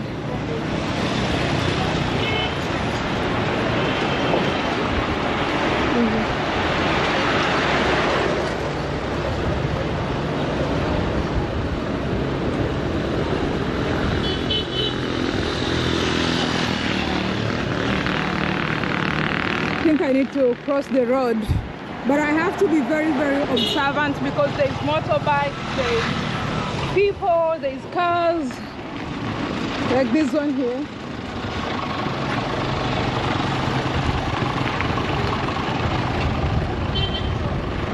These are the ones that are used for public transportation. They have a bench on the inside, but most of them are not fully covered on the top like that one.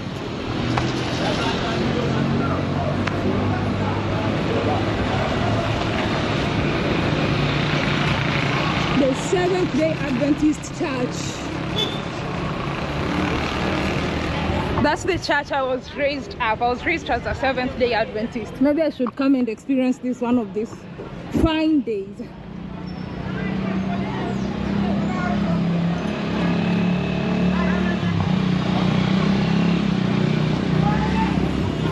You know why I'm doing most of my videos here are raw and filtered. I don't even want to overlay it with music because I want you to have a real experience of what's going on in Haiti, because out there we think everybody is trying to run, hiding, ducking, gunshots everywhere. But these are the real streets. You can see everybody's going on with their hustles, and the sun is scorching. Goodness. Oh my God. Scorching sun. You see businesses, shops are open. Man, this is Haiti. This is also Haiti.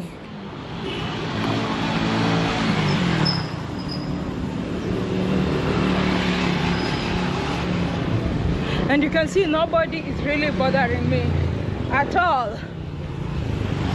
Nobody is bothering me at all. I'm just filming. Of course, some would stare because maybe, who's this girl? Why is she talking to herself with her camera on the hand? But really, nobody is bothering me at all.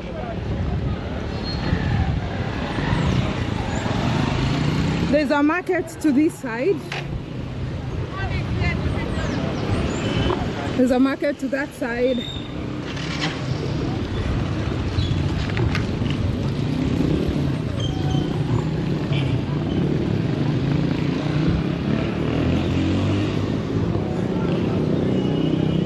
This can be like the center, the transport center of the village.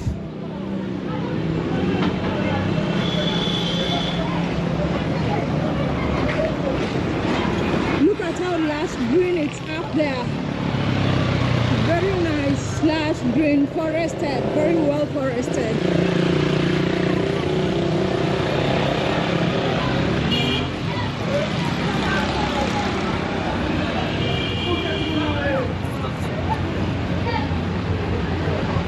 Yeah, public transportation. No.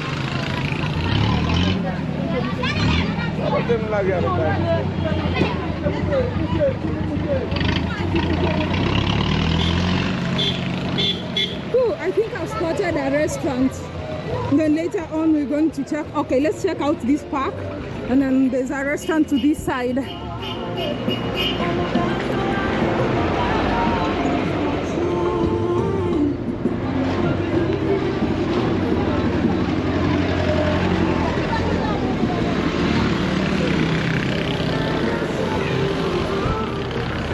Even in the village, they do have a park.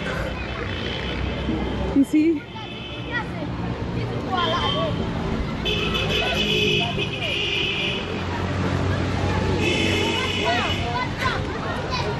There's a park in here and a school on that side. I've noticed that they call school college. So there's a school to that side, there's a park here. Seems like there used to be like a waterfall on this side, but I don't think it's, not waterfall, but water fountain, but doesn't seem to function.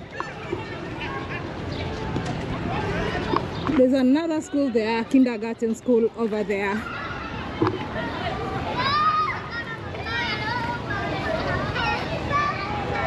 Look at this.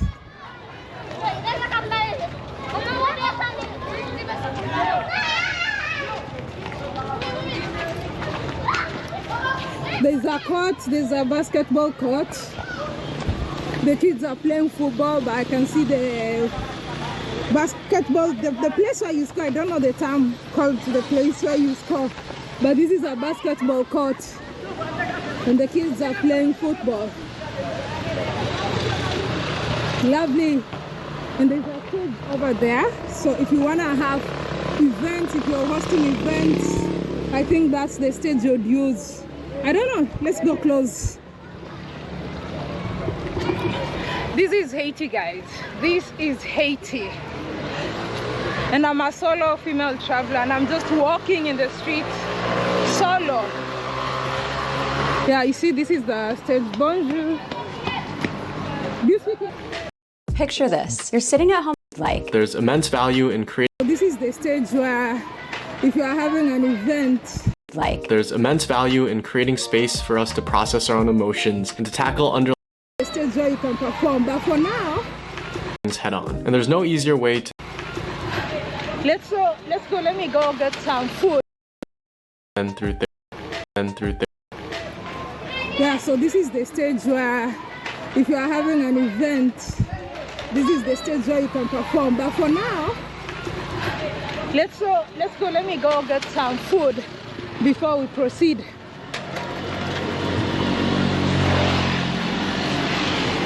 I saw a restaurant around that side.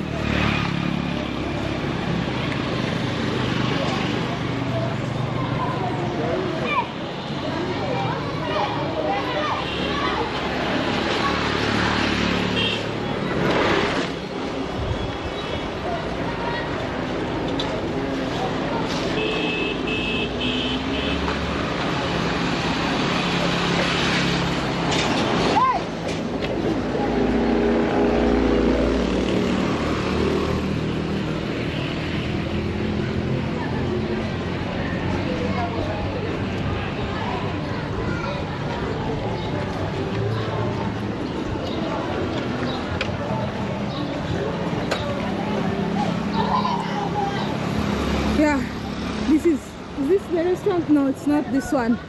Looks almost like that, but it's this next building.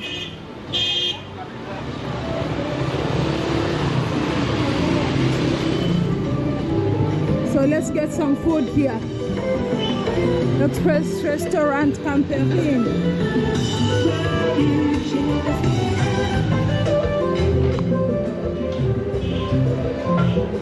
Bonjour. Food. You speak English? What food do you have? Food.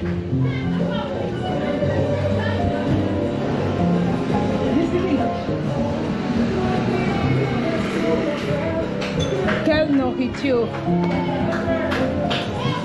avez-vous? Nourriture, je mange.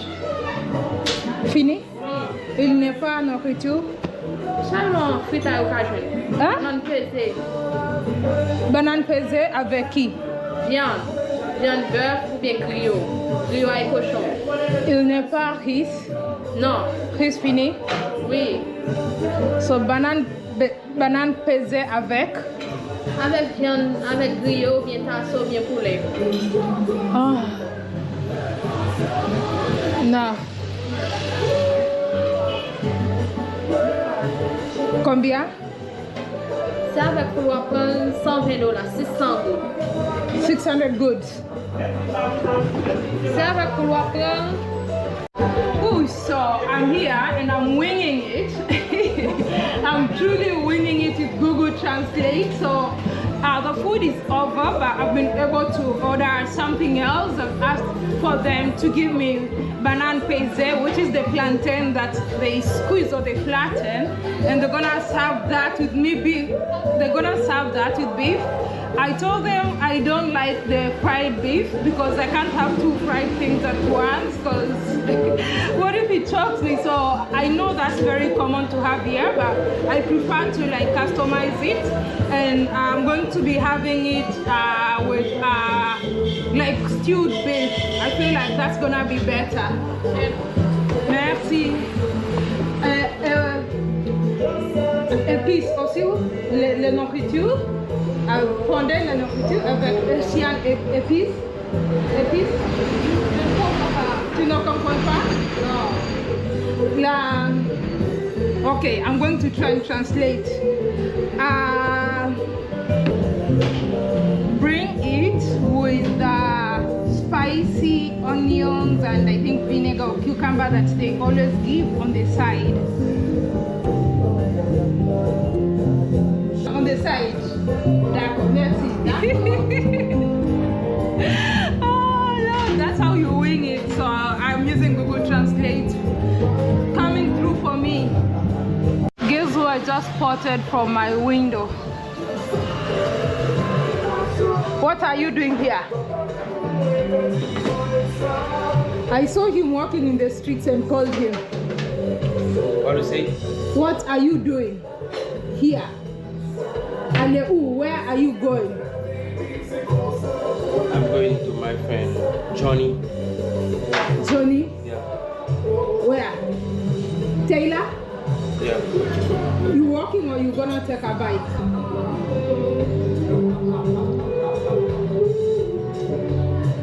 Marcher ou motocyclette? Marcher à pied. Ok. Tu déjà mangé? Have you eaten already? Yeah. Okay. Okay. Okay. So, this is very complicated. Are you okay? Yeah. He was sick. Tu es maladie. Tu es malade. You come to eat? Yeah, I come to eat. Solo. Aujourd'hui, je fais tout seulement. Je suis brève. Tu connais brève? Oh, my food is here. Oh, nice. Oh, so they still fried it and put sauce. Banane pesée, beef, sauce. See. Yeah, so this is my lunch today. See, Asian flag day pour moi. Hold this. J'achète pour 20 Haitian goods. No, 20 Haitian dollars. 100 goods. Okay. C'est bon? Nice, yeah. Pour le samedi. Pour samedi. Who? Samedi. Samedi. Oui, samedi. Yeah. Samedi, c'est Haitian flag day. You understand? Yeah. All right, so here is my food. I have banana pesée. I think, okay, this is, right. Okay, this is, I asked for chili. Okay, d'accord. So I asked for chili. Then they fried the meat and then put this on the side. They made the sauce for me. And yeah, this is what we have. Let me test my banana pesée. So we're gonna start with banana pesée. Here's my banana pesée.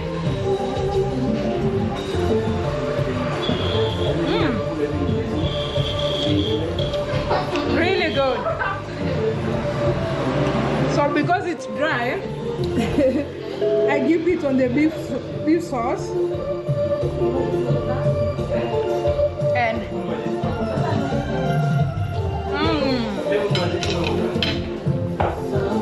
real good. So let me also try the beef. I noticed notice Asians love to fry most of their food. I don't know if you're watching me. Let me know why. Like most of the beef you find is fried and all that. Let me know. It's a thing that I've noticed. Frying is very popular here.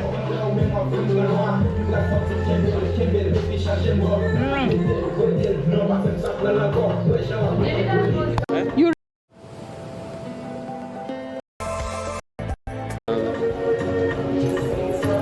J'attends quelqu'un. Yeah. Qu'est-ce que ici?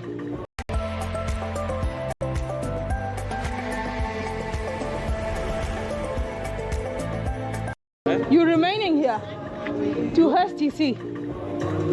Yeah. Qu'est-ce que tu fais ici?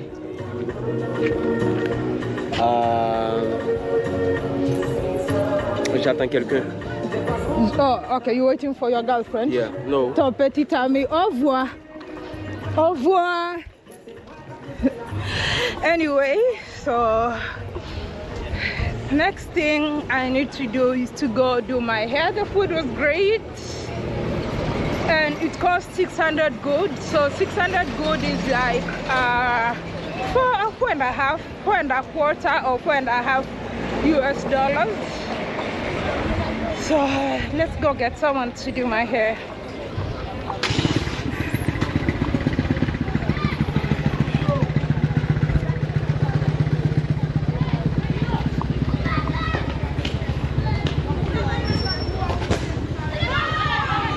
Need to walk for a while.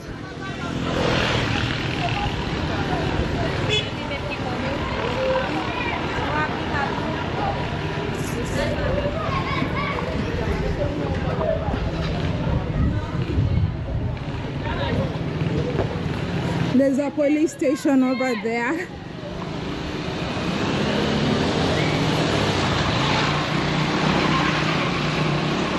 Oh, the food was really nice. Really nice. Especially I got some chili and I added some chili in it. Nice and spicy.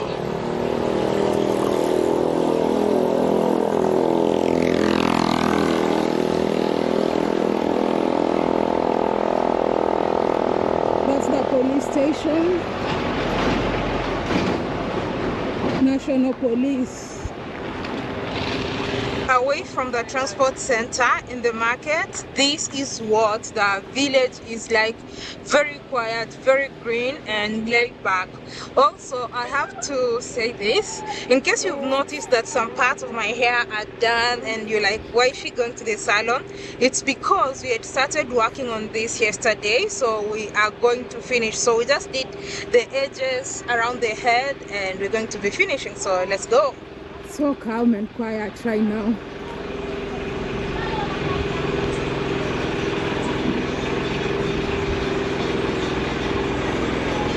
Marriage.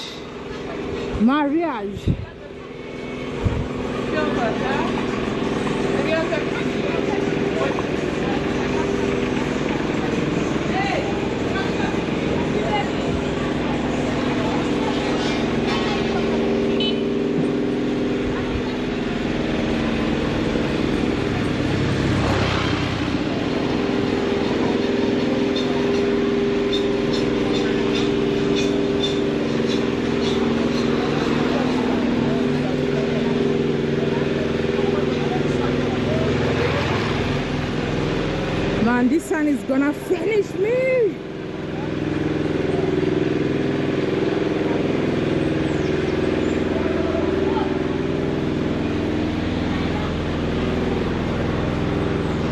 There's a beauty studio here. Actually, they call our salon studio. So there's one here, but there's a specific one who is working on my hair, because you know not everybody can do sister locks. It's crazy how I had to like really struggle to get someone to do it. It was not so easy. I was just about to cut this hair. I don't like to stress about hair and things like that.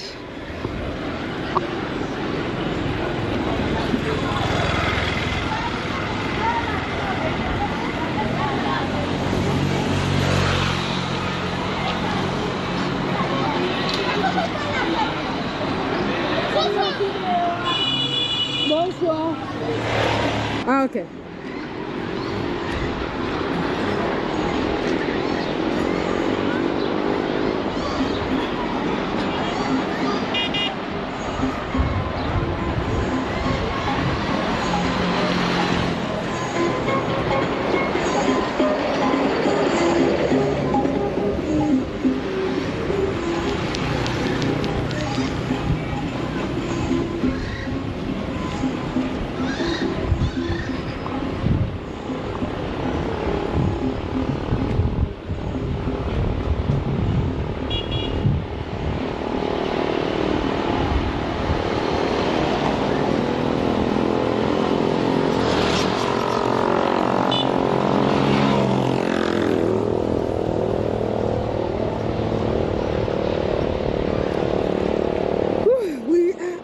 There, look at how green this place is. It's like a hill full of trees.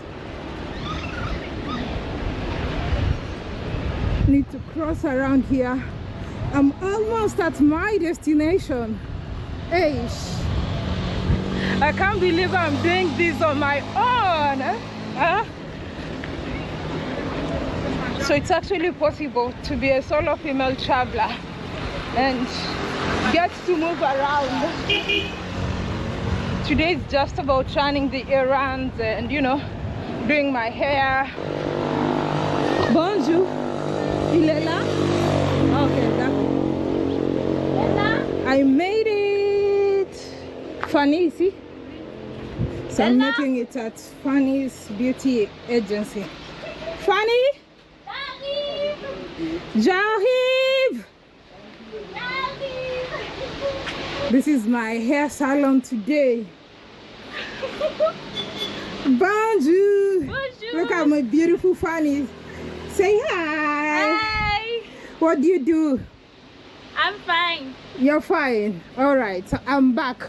You said good midi or now? Now no. Soleil la chaud. Soleil la chaud. Pas très chaud. Pas très chaud. Pas très chaud.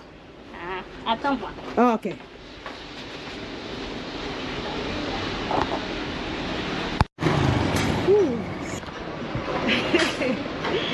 We are in my salon today, so she's retying my sister locks out here in the open, fresh air under a tree because it's very hot. So we have some shade here that's coming through for us, but at least I don't get bored because I'm getting to watch the road and see people, you know, motorbikes. There's a hotel around here. That's how hot it is. Thank goodness we are here.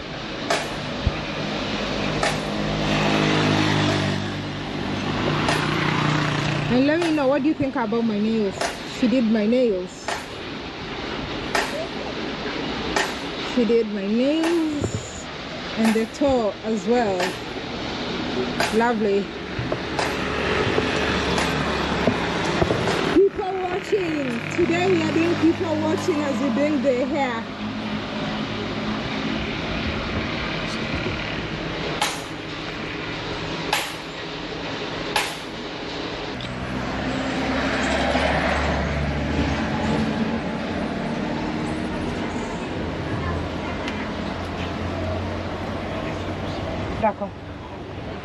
So we just finished.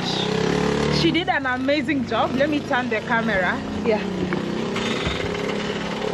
Show them. How did we perform on this one? Let me know. Out of 10, let me know. But I really love. Finally, nice. I got someone who can do my hair, and I'm now ready for the National Flag Day, Haiti National Flag Day. Oh, merci beaucoup.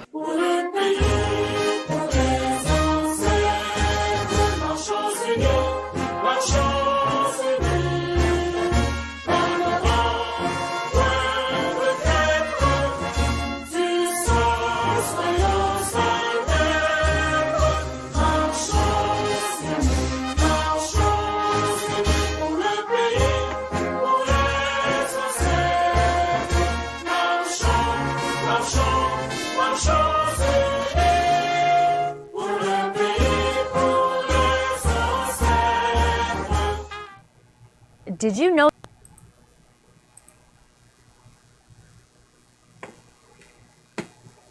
Okay.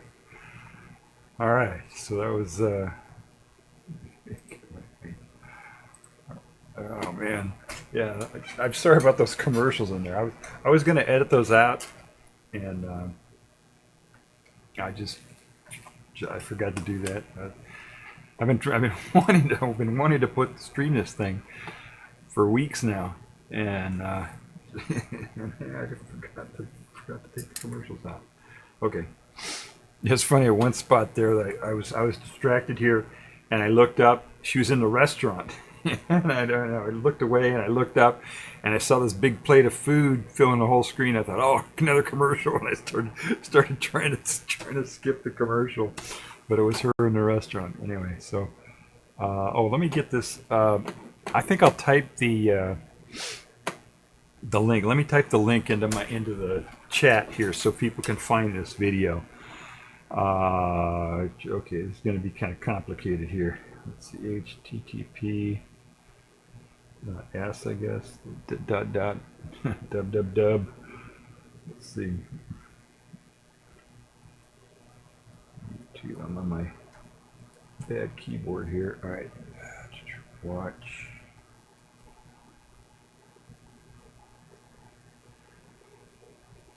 Oh, that's just V. Video equal, and I got to type in this weird code here. WP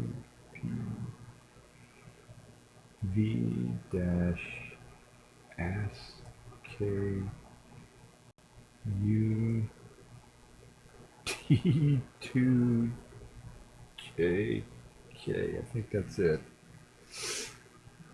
All right, I'm gonna post this to chat. That's the link to the video. I'm gonna try following it here and see if it works.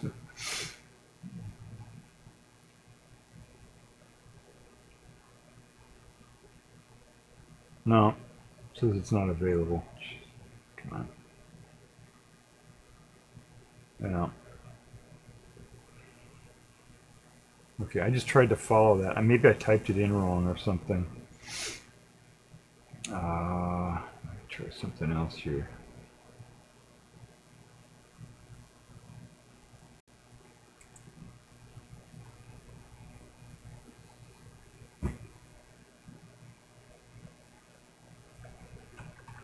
Yeah, this keyboard sucks. Half the letters don't work half the time, so it's kind of hard to. All right.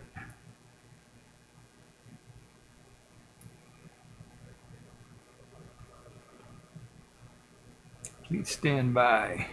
Technical difficulties. Let's see here. Here we go.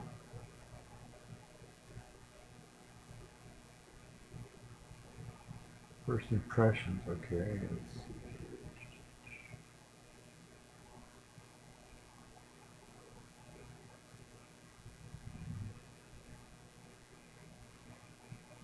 Okay, I don't know what took you to the ghetto. She has a whole bunch of Haitian videos from Haiti. So let me just put in her a link to her,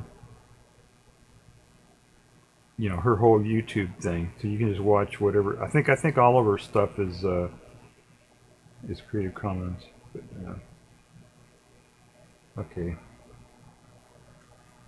This is a link to the YouTuber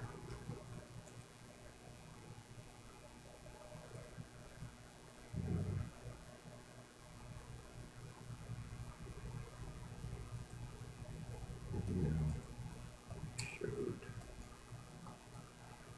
Okay. There we go. Okay. All right. This is a link to the YouTuber whose video we showed. Okay, there it is. Okay, so that's her. That's the YouTuber that did that video. So, I mean, you can tell she's kind of promoting Haiti, you know. It's kind of a promotional thing for Haiti there, but you know, it makes sense. You know, they're trying to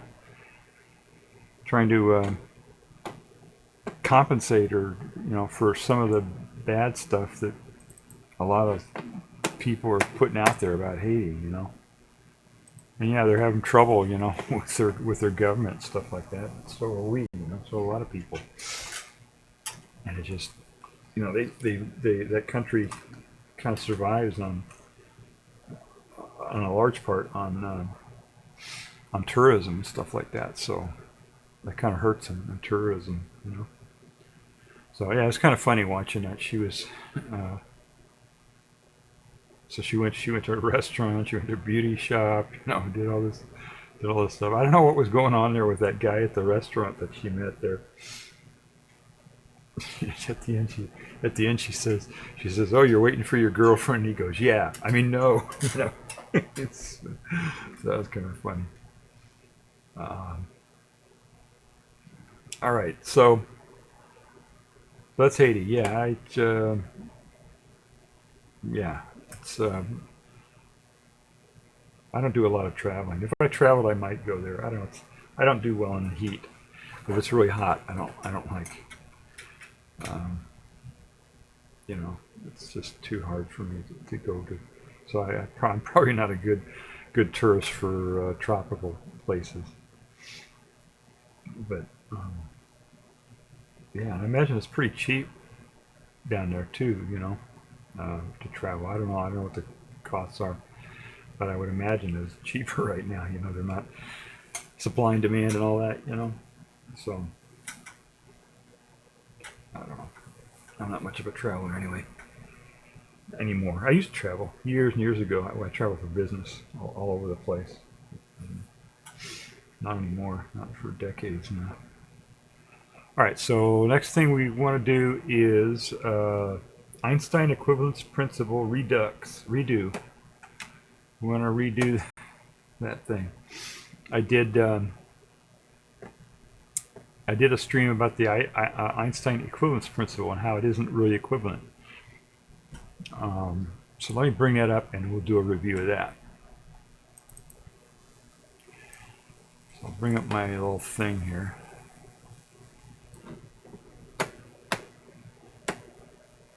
Yeah, I didn't really plan this out, so sorry about that.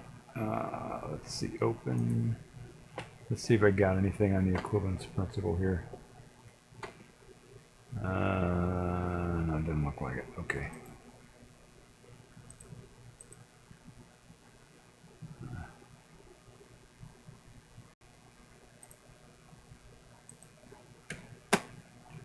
Back. Okay. All right, let me put my thing up here.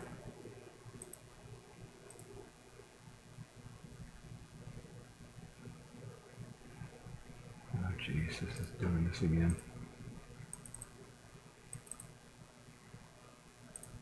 All right, so just take a second here to get this up. There we go. All right. So I'll say new. That's what we just did, right? We don't want that in there anymore. New. What's not doing new? New.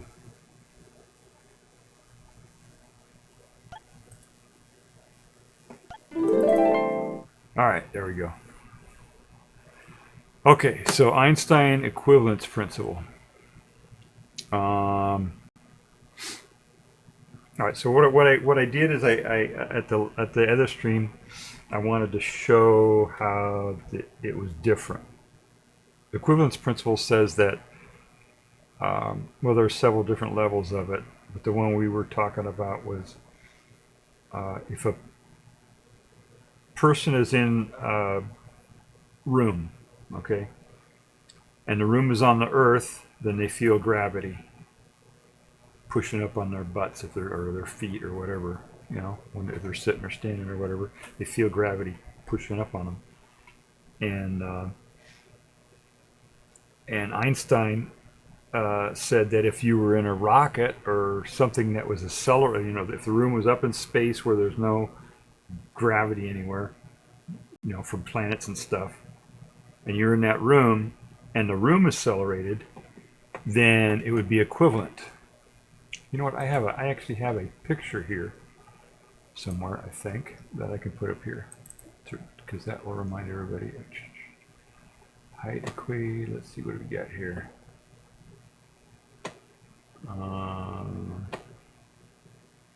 Maybe I don't have that.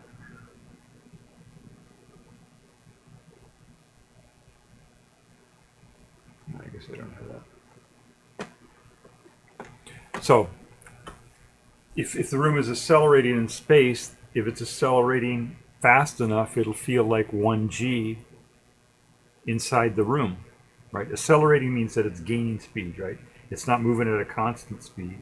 If something's moving at a constant speed, that's called an inertial frame of reference. And if it's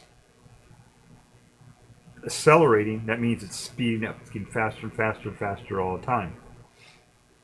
And if it's accelerating at 9.82 approximately meters per second, then it will feel like you're on Earth. And that's what the equivalence principle is. If you're in the room and there are no windows or anything, you wouldn't be able to tell the difference between being on the Earth and in the rocket accelerating at 1g. But that turns out that's not true, because there are differences. And let me, I went through the differences in the other video, my other video on this, but let me see if I can draw some pictures here to illustrate. Let's see, shapes. Shit, I don't think there's any way to do a big circle, is there? Let me try this here. No, it's a little circle. Maybe I should have practiced this.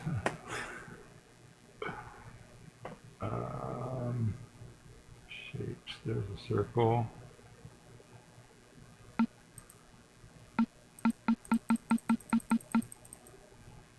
There's a sphere. There we go. Let's see what this looks like. No, that's still little. Why is that so little? I made it really big.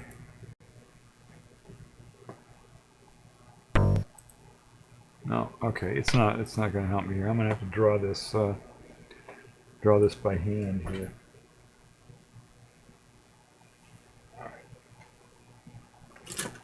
Maybe I can. I got a little guide here. Maybe I can do this. I'm going to try to draw a circle here on this, because this stupid program here, or maybe because I'm so stupid, it won't. I don't know how to make it draw a circle, which is kind of crazy. Lines. Is there lines? No. All right. I'll start right here. I'll try to draw a circle. Oh, shit. What did it do? That's not what I want.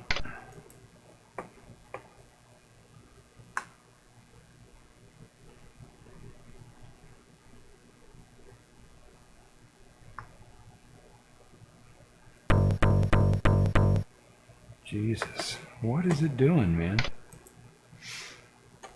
Paint. Oh, I know what I gotta do. I gotta come up here. Tell it that I just want to paint a dot. I'm gonna do it okay. Alright, I think we got this figured out now. So we're gonna paint right about here.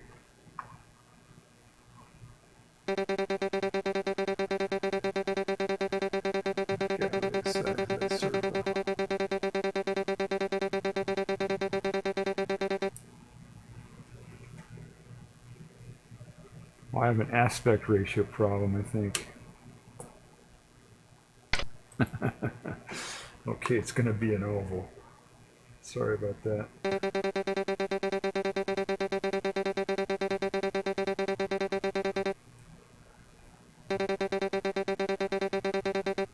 that's not bad. Okay, pretend that's a circle. All right. So if you're on Earth, if you're on Earth, up here, and you're in a room, sitting on the surface of the Earth, not to scale. It's not to scale. And you're inside here.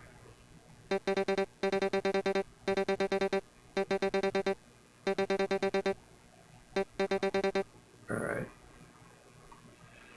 So the force of gravity, and then let's say that's the center of Earth. The force of gravity is going to be pushing up on you. The direction is this way. And I went through and explained that. Everybody thinks, oh, gravity pulls down, but it's actually pushing up. If you're sitting down on a chair, you feel pressure on your butt. What direction is it pushing? It's pushing up on your butt. That's the direction of gravity. So, or the direction of acceleration, that way. And so you feel gravity then, if you're inside here. And the gravity is, let's see if I can remember this, 9. It varies. It varies quite a bit, actually, on the surface of the Earth. 9.2.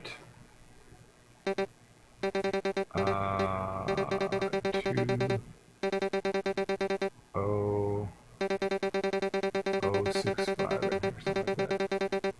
Is the average. I don't know what the average is. It's something like that. It varies quite a bit. It's 0.081 to 0.082 something, and it depends. And you will feel that because here's the center. You're gonna get like this. You're gonna get from the center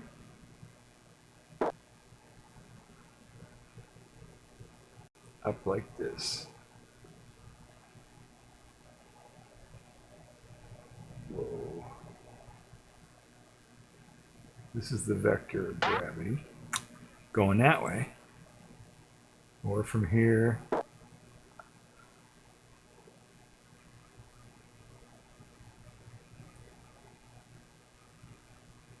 So this is not the scale.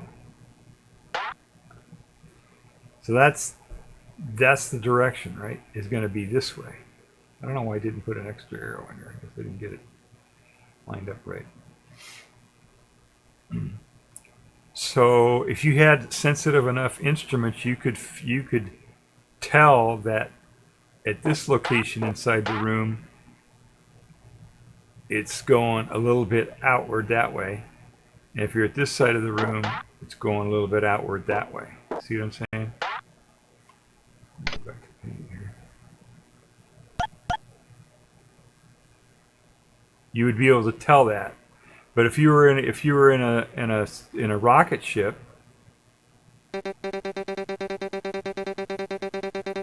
you're in a room in a rocket ship,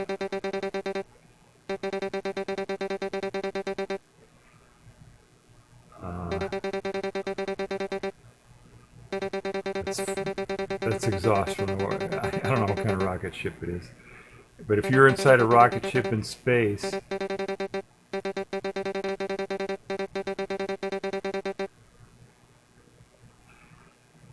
it's going to be even. It's going to be straight. The vectors of the force are going to be completely straight, like this.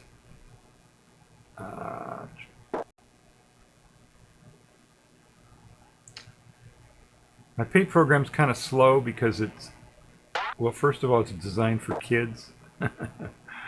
But also, when I'm streaming on my 12-year-old computer, trying to stream and do this at the same time, it's, oh shit, we can do that one. It kind of bogs down a little bit, so it takes me a second here to get this drawn in there. Why is that only drawn one? That's kind of weird.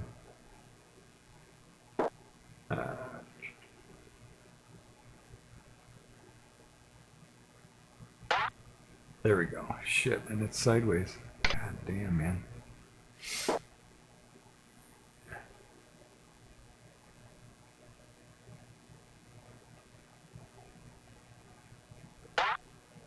God damn. I'm sorry about this, guys. I'm trying to get this figured out. This paint program doesn't have the capability to like line up vertically or whatever, so I got to try to do it, eyeball it here.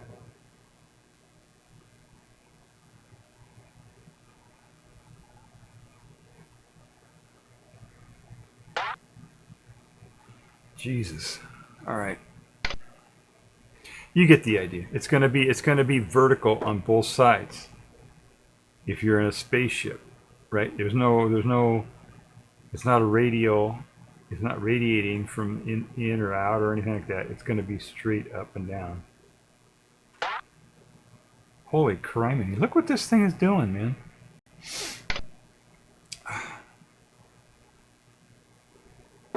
God damn. Maybe I should have drawn this ahead of time. I can't believe this is not working, man.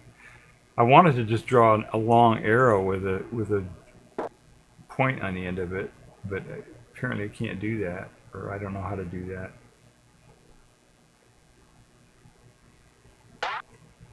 All right, that's close enough. You get the idea, right? It's straight. The vector is going to be, if you measure it here, it's going to be perpendicular to the floor. If you measure it here, it's going to be perpendicular to the floor, pushing up. But if you're on Earth, it's going to be out this way or out that way. If you have sensitive enough equipment to measure it. I don't know if they make equipment that can do that. Maybe they do. I don't know. Depends how big your room is, right? I guess. But there will be difference. It'll go out like that. And the other thing is that it will.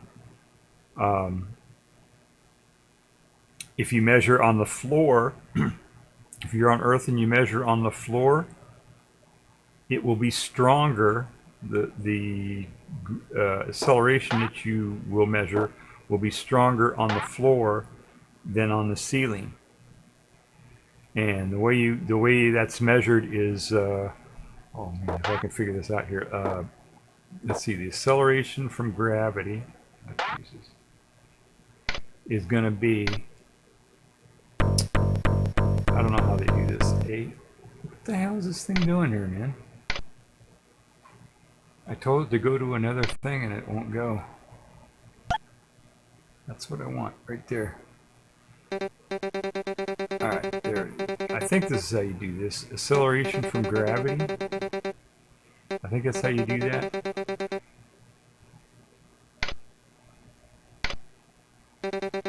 Is equal to gravitational constant. Let's see, times the mass of the first object, which is going to be the Earth, right? Times the mass of the second object, which is going to be you in the room there, divided by radius squared, I think. I should probably look this up, because I shouldn't do this from memory. Let me look this up, make sure I got this right.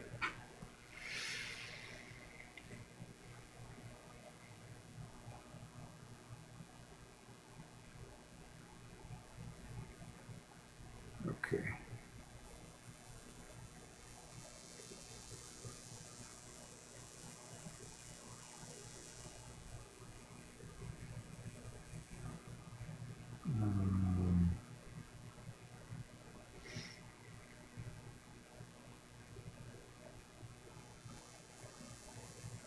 Okay, here we go. Let me put this up here for you guys so you can see this. This is a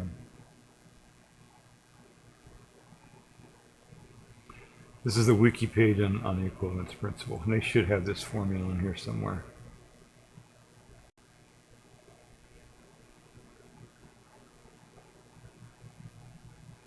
There it is. Okay. Yeah, I got it right.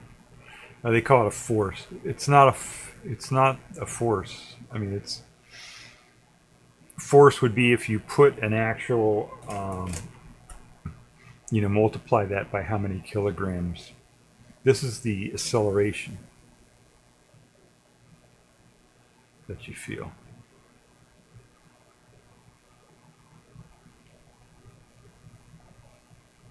The force on M due to M1 due to the which is I wrote that as M2 due to the gravitational field of M0 is there it is. So that's what I got that right then.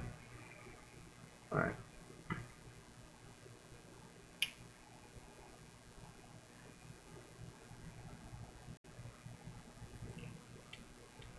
All right. So you get the radius squared. So the radius from here to the center of the Earth, that's the radius, right? Squared is going to be less on the floor than it is on the ceiling. So this is the denominator. So if this number is smaller, then this whole number here is going to be bigger, which means you're going to have bigger, more gravity on the floor than you do on the ceiling. And if you have equipment that's sensitive enough to measure that, you can measure that. Over here in the rocket ship, it's not going to be, you're not going to be able to measure, it's going to be the same because the whole rocket is moving. Everything's moving. So it will be the same acceleration here and here and here and here and everywhere. So that's another difference. And the other difference I talked about was just waiting around, because eventually the rocket ship won't be able to keep accelerating forever, but the Earth will keep accelerating for 1 billion years, So that's another way to tell the difference.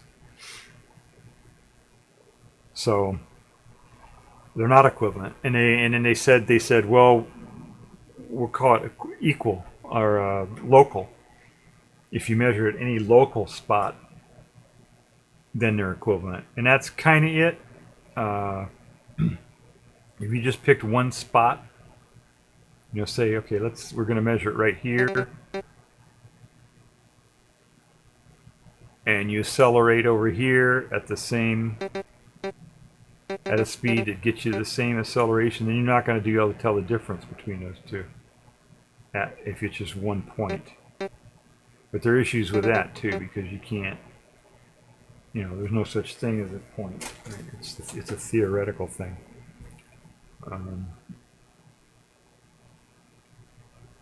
Because particles are not points; they're waves. They're spread out. So,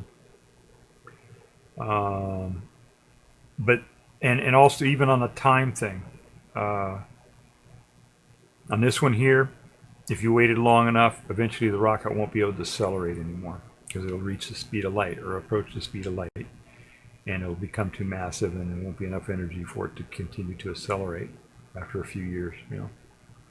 Whereas on the Earth, it'll just continue a long time. But then, if you interpret the word local, when they say measuring from a local point, or any local point, we're talking about, when you're talking about gravity, you're talking about space-time, which is the 3 dimensions of space and the 1 dimension of time. And broadly interpreted, local could mean a local point in space-time, which means it's a local point in space in this thing at a particular point in time, in which case they would be equal, because you wouldn't be able to wait, right? It's a point in time. Now the other thing that I did was right before my stream last time. I'm not any more prepared on this stream either, so sorry about that.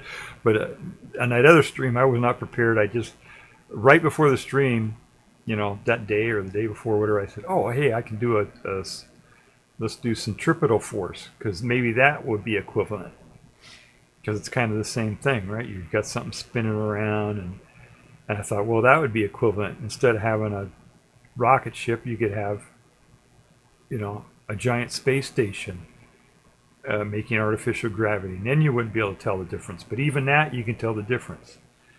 So let me see if I can explain that a little bit. You got... Alright, this one I actually did prepare a little bit in this part. Okay. So imagine, instead of being on the Earth, imagine this is a giant space station. Let me erase this guy up here. No.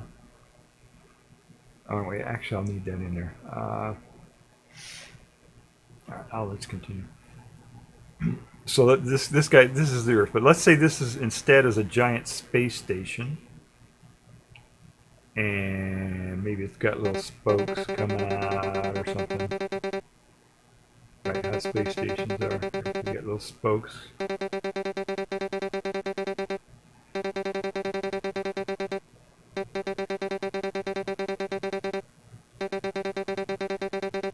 And it's spinning around, right? And it's, let's say the space station is the same size as the Earth, which is, let's see, the radius, let's say is approximately 6371, because the Earth varies, you know. This is actually what the Earth kind of looks like. Because Earth is rotating, and that rotational force causes it to look kind of oblong like that. So this is not the scale, but this is kind of the way the Earth looks. At the equator, if you measure the radius, it's much more than the radius to the pole. I mean, much more relative. It's like 1% or something. It's not that much difference, but it's different. This is the average, I guess, something like that. So if you had a big space station that was spinning at about what is it, about an hour and 20 or hour and 25 minutes per rotation, then it would make about 1 g of force to somebody who was in the space station, in a room in the space station.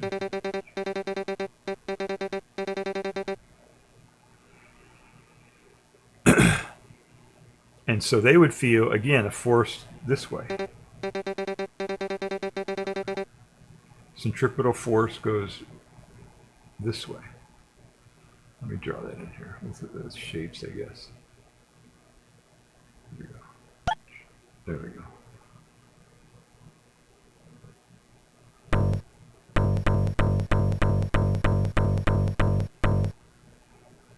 No, that didn't work.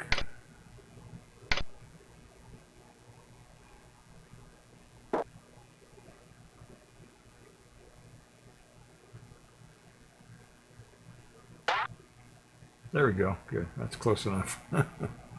Close enough. Right? So that's the direction of force. Again, it's the same thing. If you're in a room here, the force is coming up. And if you're in a space station in a little room, the force is coming up. The difference here is the direction again. If you measured the, I gotta switch back again. If you measure from this side of the room,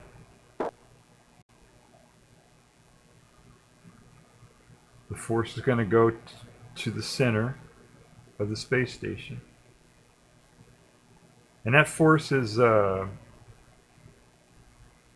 it's too, I don't want to get that's too complicated.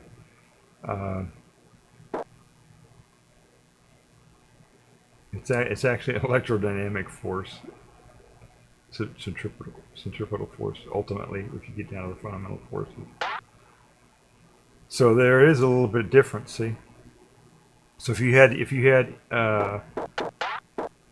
instruments that were sensitive enough to measure this here, it would measure a slight angle on that force.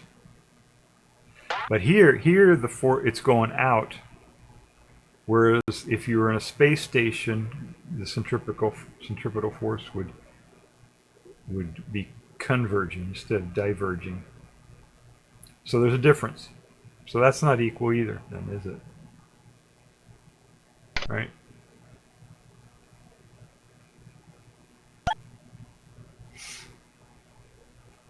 That's not equal.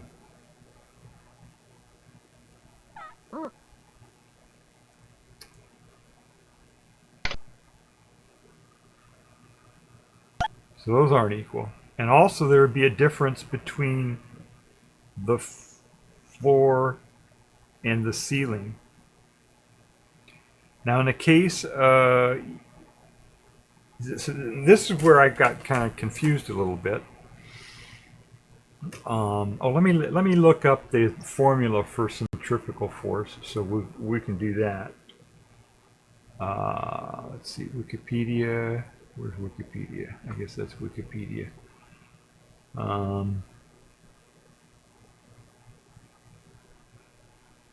Let's go to Wikipedia here. Equivalence principle. All right. What I want to do is look up inertial mass, gravitational. All right, let me just.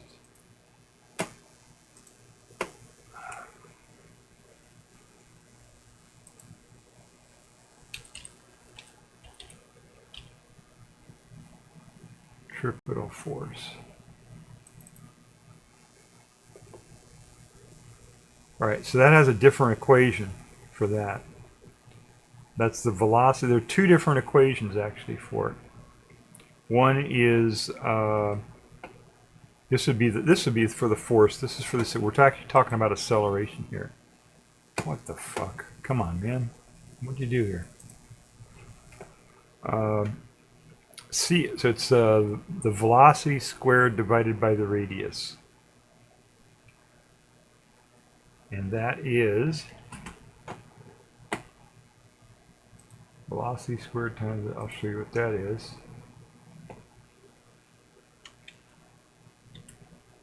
When they're talking about velocity there, they're talking about the velocity here. If you're at the end of this thing, let's suppose it's going counterclockwise, then that velocity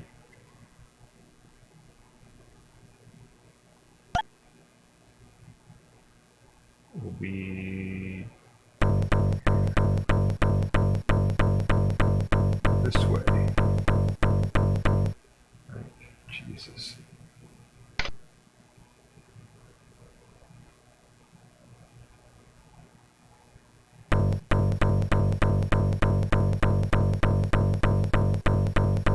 You get the idea, right? It's the velocity, and actually it's a straight velocity. I should put it down here by where the little guy is.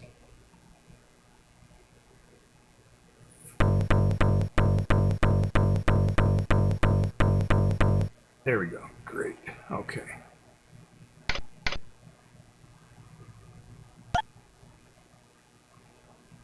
So that's the velocity. That's the velocity they're talking about. Now, the way to get the velocity is to take the circumference, which is 2 times the radius times pi, per speed of rotation, which, what would we say, about an hour and a half or something like that. No? So you divide the circumference divided by the rotational time of rotation. But so if we measure it down here, that's what you'd get.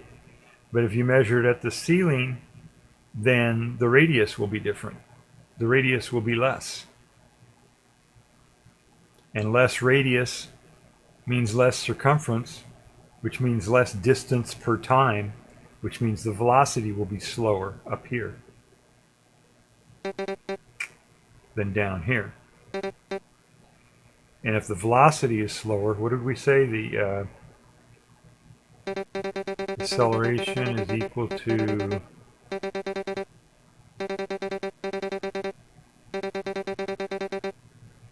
velocity squared divided by the radius. So the radius will be less, but velocity will be less by a square. So this will go down, right? This will go down by a certain distance, but this will go down by a lot more because it's squared and because it's the circumference instead of the radius. And there's another formula that you can use.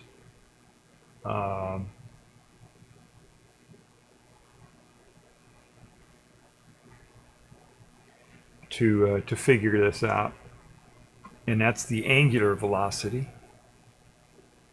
Let me see if they've got that on here. There it is. Okay.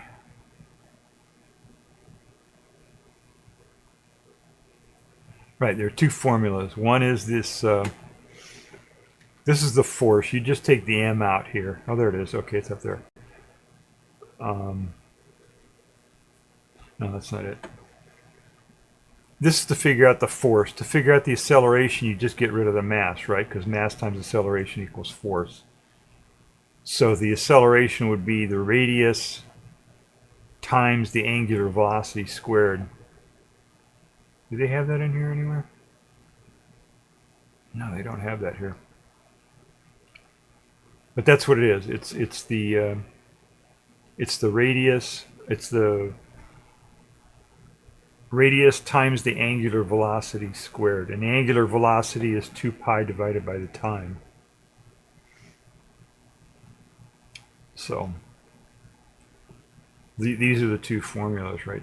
You could figure it out with. So the time would be, what did I say, an hour and 20 minutes, so about 5,000 and something seconds or whatever of time. It's in seconds. You gotta go to standard units when you start doing this stuff.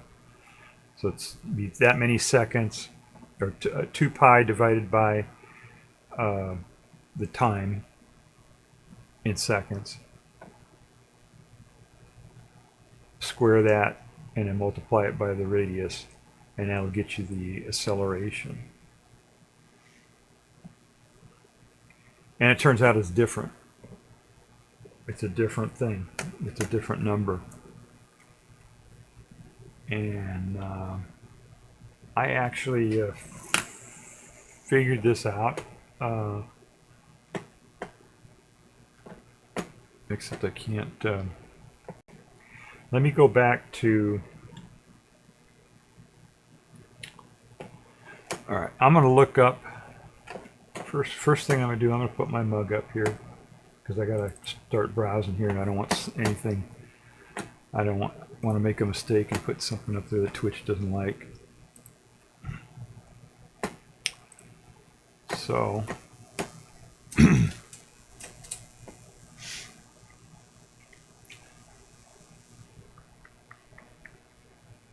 Yeah, I worked this out, and first let me put this up here. All right.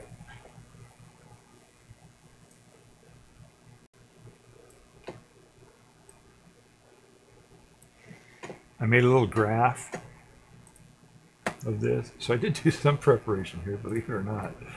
I actually thought about this a little bit. All right, here we go. You see that? Did that show up there?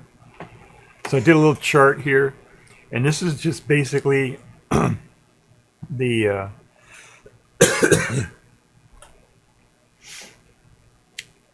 y would be the acceleration, and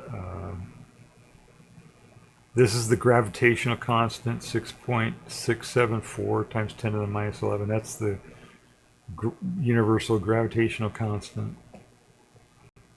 This one here, this big number here, 5.97 times 10 to the 24, that's the mass of the Earth in kilograms. And x would be the radius. How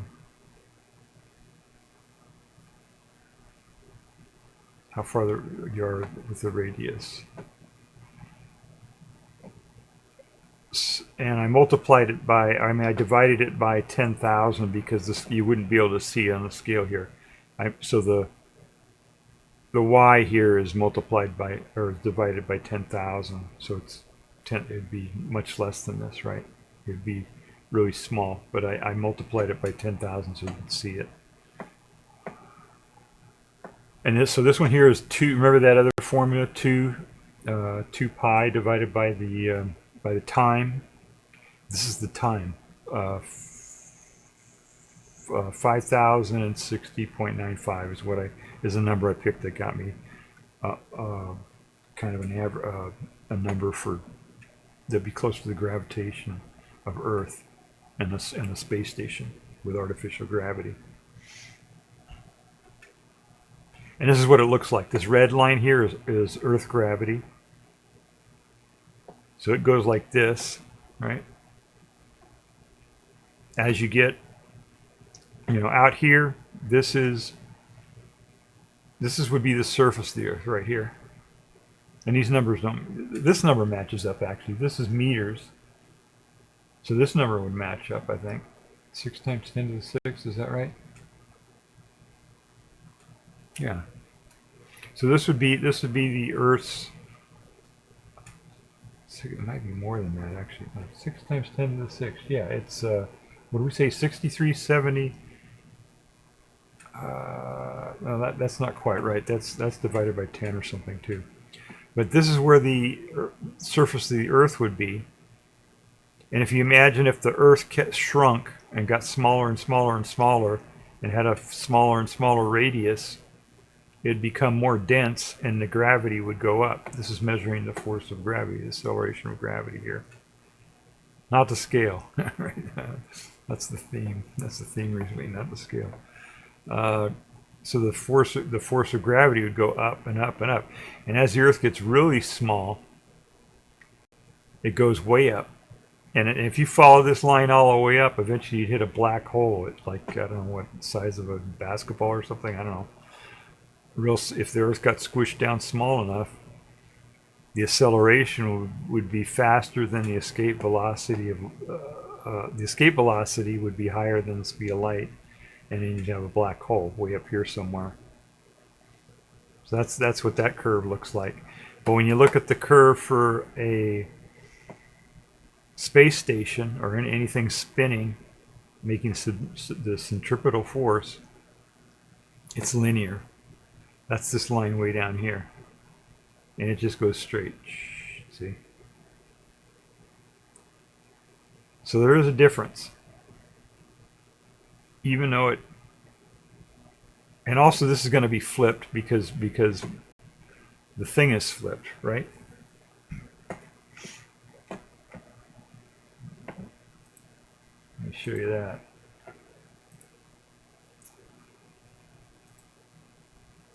Right? It's this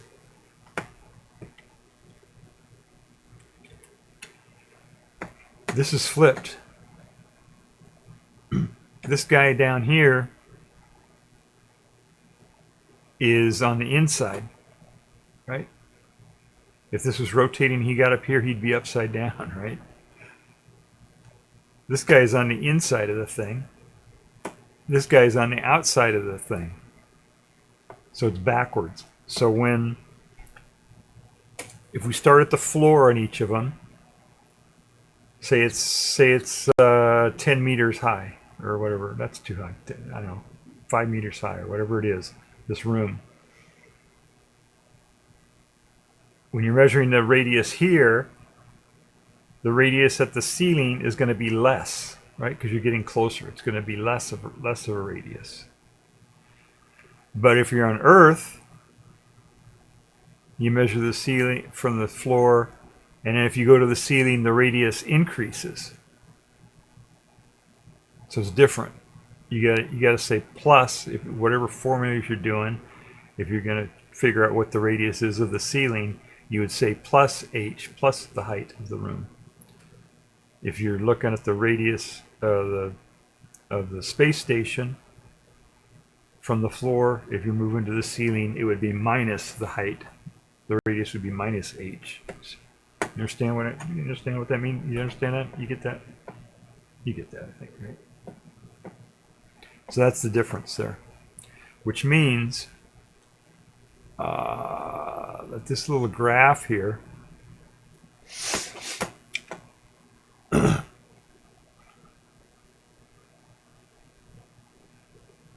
is going to be backward. This little line here would be rotated at this point. I think I did that actually. Let me see if I have that here.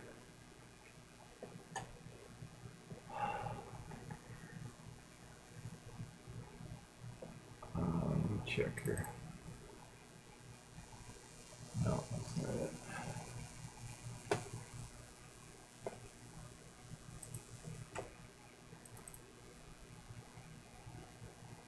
Yeah, this one I did a rotation on it.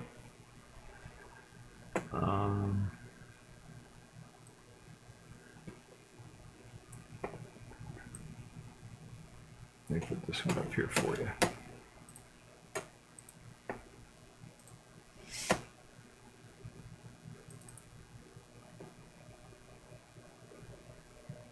Does that work? Yeah, that works. I hope you guys have a big monitor. This is kind of small, isn't it? There we go. Whoops. So I flipped it on this one. And you can see that it kind of goes down. I screwed something up here on the scale, so this one actually curves back up again here, which it shouldn't be doing that. It should just continue down to 0, approach 0. But you can see I flipped this one a little bit here. But it stays really close. I put in some data points here. At this point here, the acceleration would be 9.80665. Oh, that one got cut off. But it's really, I mean, it's almost the same. You know, it goes 0.00000. You know, the difference between them. This whole, from here to here, it's almost the same, right? This big, long, much longer than, you know, the height of the room. This right here is the radius. X is the radius, right? So the height of the room is going to be from here to here, or whatever, you know, two spots that are really close together. And it doesn't, the measurable, as far as you could measure, it wouldn't, or even to this many significant digits, the acceleration, the gravity, what you feel as gravity, wouldn't change that much. So it's almost a straight line, you know, around here when these two intersect. This is Earth's gravity, this is space station gravity. It's pretty close. But you see, as the radius in a space station gets smaller, the gravity gets smaller. If that makes any sense. As the height, in other words, as the height of the room increases, the radius gets smaller, and then this would get smaller. See, that's why it's sloping down like that. I don't know if that's probably not very clear, but I got another image up here that I let me see, that I actually typed in the actual correct formulas here. Let me see if I did get a picture of that. Oh yeah, it's not, you can't even see it. All right, but that might be useful to me though. All right, let me get rid of these.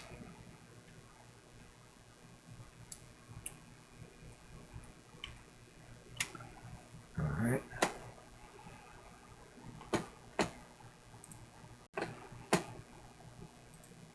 What are we putting out there now? I'm not sure.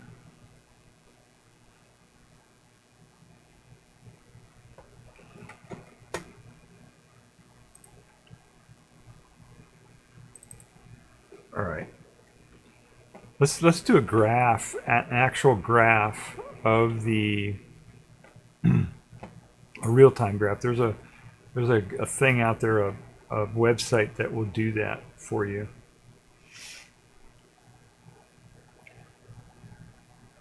That will actually do graphs of things for you. So let me do that. That's what I use to make those graphs. And let me close out some of these windows on my machine so it doesn't think so hard. Okay, here it is. Okay. All right, so let me type these in there now. And we'll actually make a graph of what we're trying to do here. And I'll show you a graph of those two. I mean, you already saw that they're different, but it's kind of interesting to see what they look like and work with it interactively and stuff like that. So we'll try that.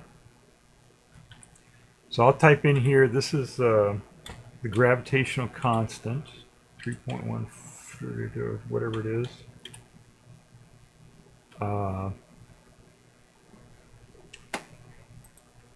Times, oh, I gotta put this up here. Otherwise, you just look at me. That's not good. There we go. Okay.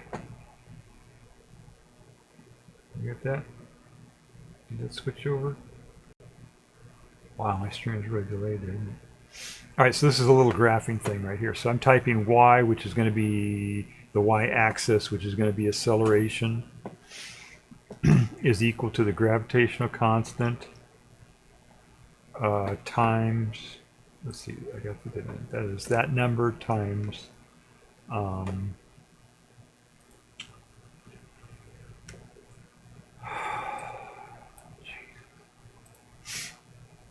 10 to the minus 11. Okay.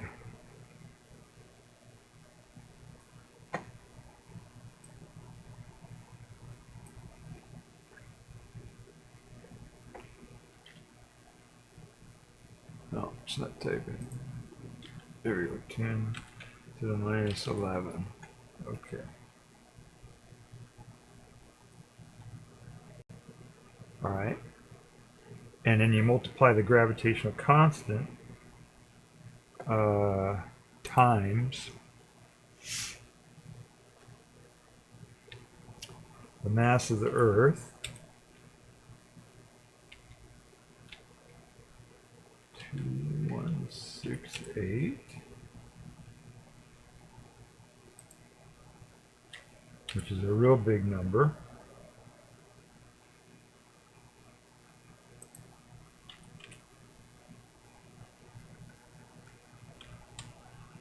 Okay, and then you divide that.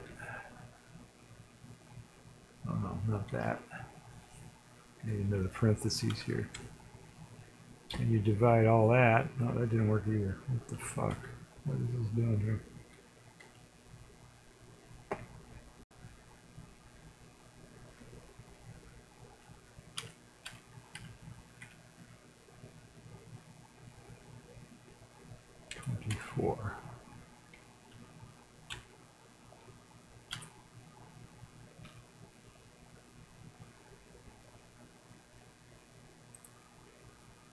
Oh, you gotta be kidding me. Why did it fucking do that, man? Why I didn't tell it to do that. I didn't tell it to do that at all.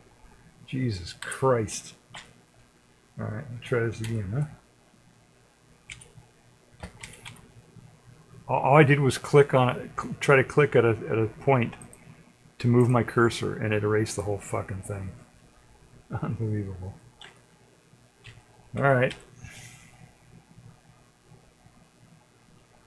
Let's back up here. So 6, 7, 4, 3 times. I can't do that from the keyboard. Times 10 to the minus 11.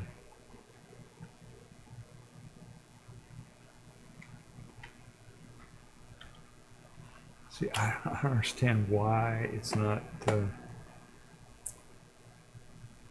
see.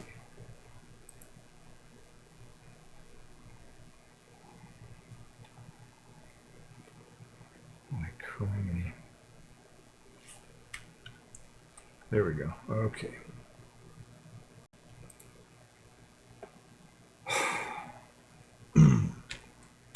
$5.97216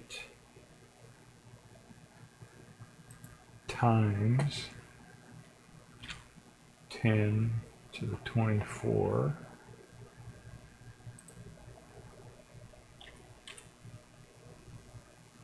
Okay, now I just wanted to close the parenthesis. I'm not sure how to get it back down again from there. Space, no. Oh, there we go, okay. All right. Divided by 63. This is the number that I used for gravity because it's close to what the average for Earth is, and it would be a typical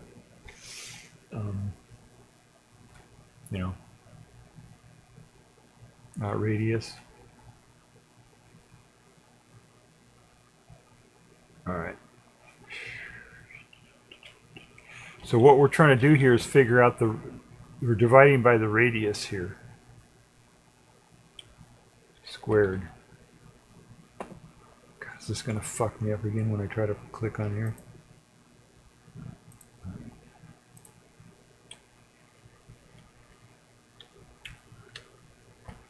So you take the radius of the Earth, so that we're trying to figure out gravity, right? So you take the gravitational constant times the mass of the Earth divided by the radius of the Earth plus the height that we are in the room, which is, so the height of the room is going to be x, right? And that's going to be, for gravity, that's going to be squared, gravity on Earth. So this little formula here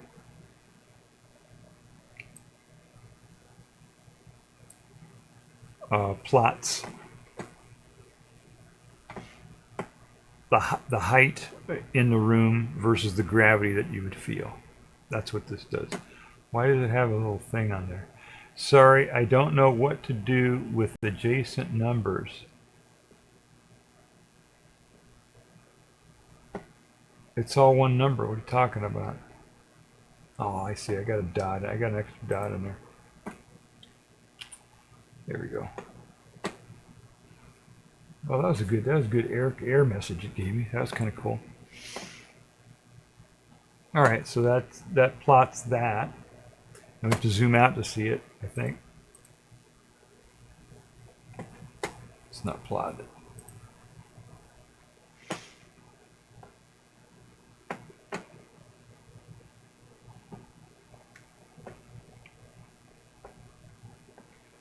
The height of the room versus the gravity. I don't see it. I don't see it plotting that there. Oh, you know what it is? We have to go way out here. There it is. Okay. So this is the radius of the Earth is in here somewhere.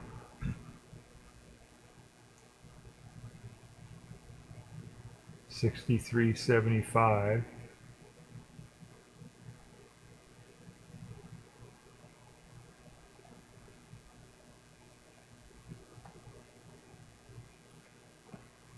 That's X though. That's interesting. Something still isn't right here. Uh-oh, flashbacks to physics. Yeah. Infozar. Hey, Infozar, welcome to the stream. Hey, Infozar does magic tricks on stream in the evening usually, sometimes during the day if he's in Europe. Let me do a shout out for Infozar. In case you're watching on the VOD, I'm streaming live on Twitch. Twitch has a facility where chatters can type in. And it looks like he typed that in half an hour ago, and I was just spacing out. Let me give him a shout out here. Let's see if that works. Yeah, okay, that works. Okay. Shout out at info czar.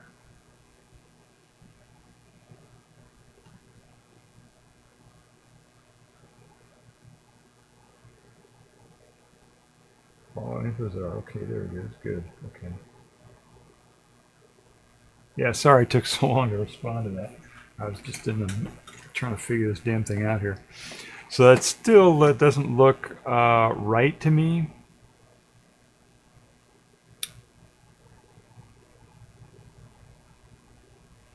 Because x should just be a small number.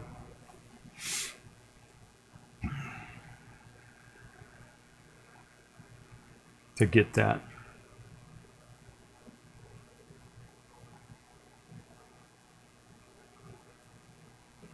So that's not, something's not right there. Let me take the x out of there and see what it just gives me a number here. I put in 1.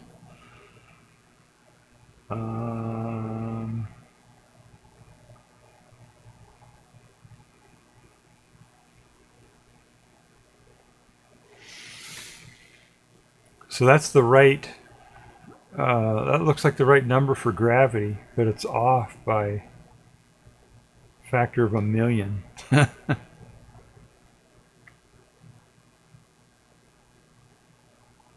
Oh, I know why. Because this is. Okay,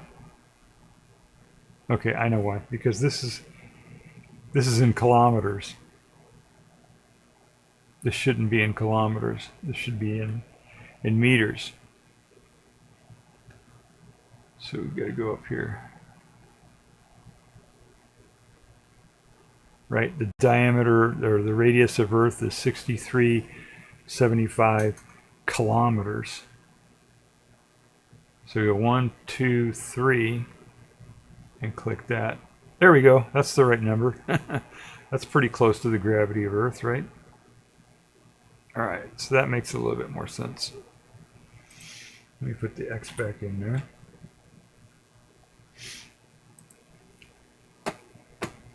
Now this looks a little bit better. Whoops. So we'll zoom in on this. And there we go. So at this is the floor of the room, which is on the surface of the Earth, and we got 9.80665 meters per second per second. And if you go 5 meters up inside the room, that'd be there. It's a little bit less. You can see it. Look at that. It's a little bit less. See that? This is on the floor. And if we go 1 meter up, it doesn't change. It's changing, but not where we can see it with this many significant digits. And you go 2 meters up, then it changes. See? So just 2 meter difference inside that room on the surface of the Earth, you go up.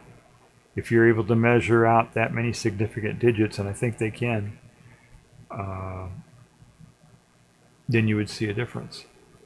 3 meters, 4 meters, 5 meters up. So it's it's a little bit less as you go up. So as you go higher and higher in the room on the surface of the Earth, see this number here, that 9.80661, that keeps getting smaller and smaller and smaller. See, and if you go closer to the floor, here's the floor of the room. And if it's 5 meters high, there's the ceiling of the room. It's a little bit less and less and less and less. You can't see the slope here because it's so gradual. But if I zoom out and then go and move all the way, the center would be at 63,000, the center of the Earth. Or no, I'm sorry. It would be less. The higher you go up, the less it's going to be. Let's put it that way. Let me zoom in here. See if we can get it to.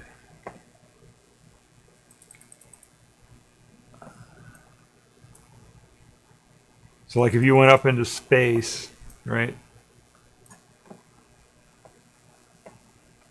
It would be way less. So this is 400 kilometers up, right? This is up in space somewhere.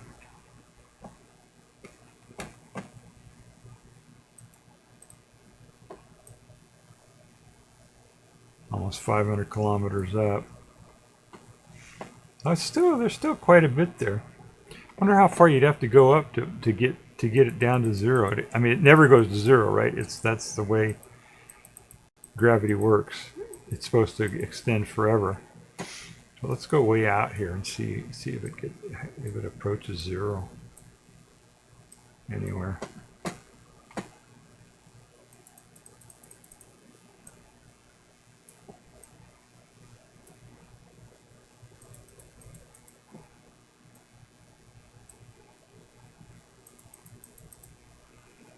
Look at that, even way out there. That's interesting. Wow. Right, so even at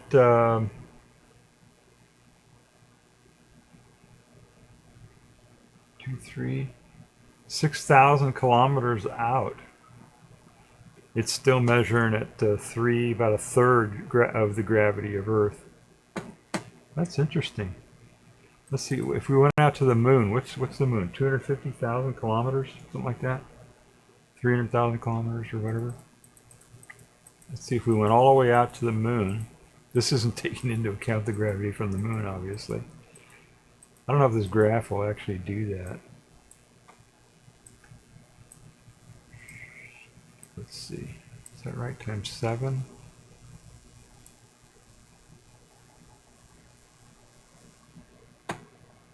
And then we have because this is in meters actually, so it'd be 9, I think.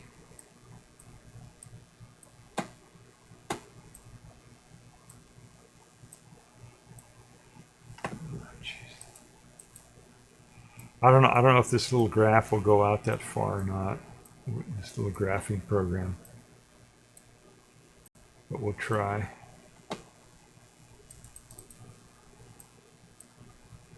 There we go, 9. So yeah, this is about, I don't know what the distance to the moon is. It's pretty close here.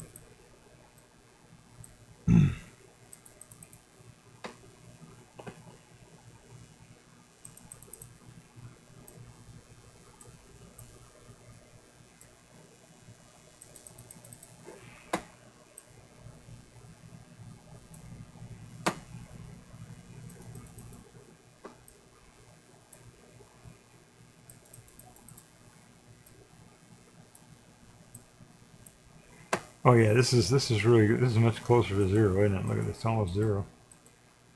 Oh yeah, this is way close to zero. So this is 9. 1, 2. Let's see, we do 6, right? 1, 2, 3, 4, 5, 6. So that's oh no, this is 2 million then, kilometers out. Okay, this is way out there. But look, it's pretty much zero here. 0.00005. I went too far out. I went way past where the moon is. But it's almost zero, right? When you get way out there. Okay, so that's Earth's gravity.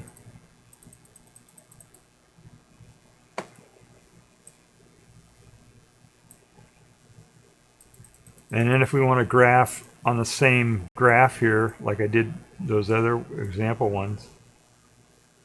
What's that? Oh, I know what that is. That's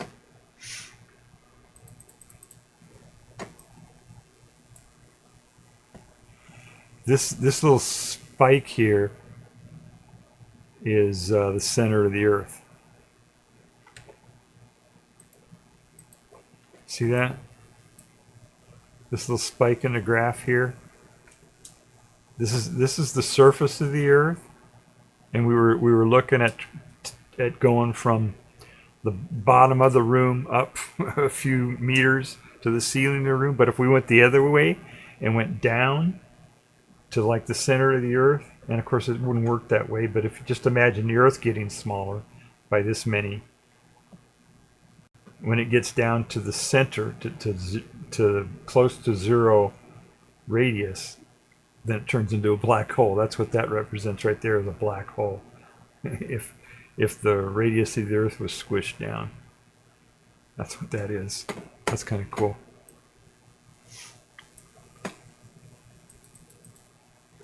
All right, let's get to more where we can see what's going on here. And what I'll do next is then I'll graph the what the space station gravity would look like on a graph, and then we'll compare them interactively like we're doing here. Oops, okay, we didn't go that far. So there's 10, there's the meter. Okay, so let me type that one in here. So that's going to be y equals, let's see,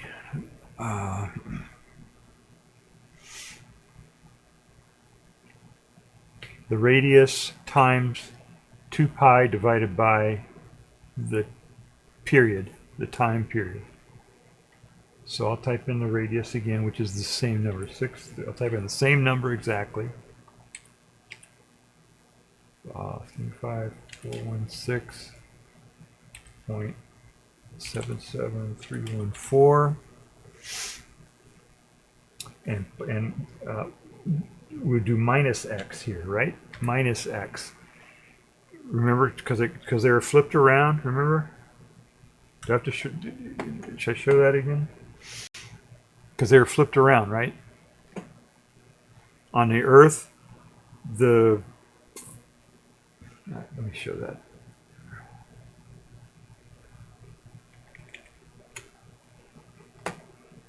This is what we just figured out here. And we said, here's the radius of the Earth plus x, which we're using for the height.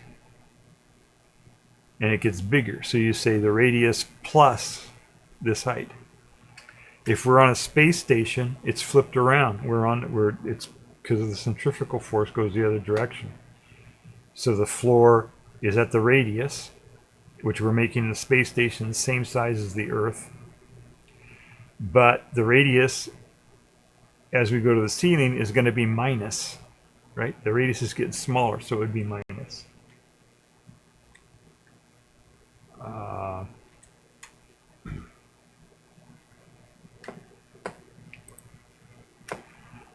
So we say minus x over here.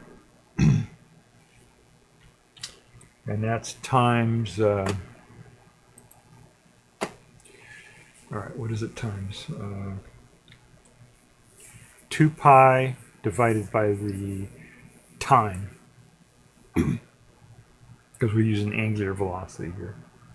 2 pi, there's a thing for pi here somewhere, there is pi, divided by the angular, and I figured out the angular velocity that you would need to get the same gravity on the floor of the two rooms. So they're starting from the same point on the floor.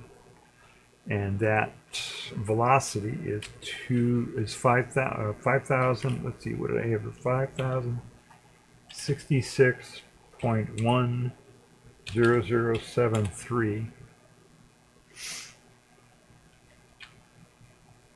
Whoops.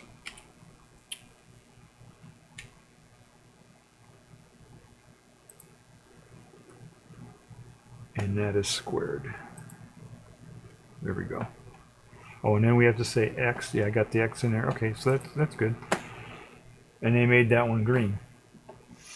And if you look at it, they're both almost exactly the same, right?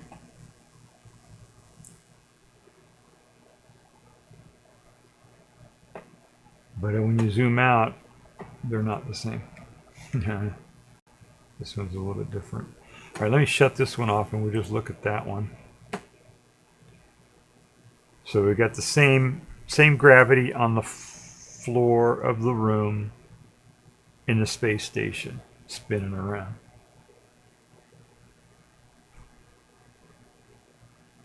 And I just worked it out so that the speed of the space station would be rotating at the right speed to get this exact, 1G that we're going with here. 9.80665. And let's see how that changes here as we go out. So it drops off. It drops off very similar to the other one, right? It's a little bit different point that it drops off at. So if you had something that could measure an extra couple digits out, then you would see that it changes at a little bit different rate. So here at 3, we got at 3 meters up, we got the same. But then at about 3 1/4 meters, then it flips to 664. On this other one, on Earth, we start out with the same gravity. And we go to 2 meters. And it flips before we even get to 2 meters. Yeah. So in the room on the Earth, it's going to be a steeper gradient in the gravity than on the one. So you'd be able to tell right away, even just inside the room, if you could measure out to 5 decimal points there on the gravity. That's interesting. Okay. So now I'll plot both of them, and I'll zoom out and then zoom in a little bit further out here, and you can really see the difference. What's that? That is.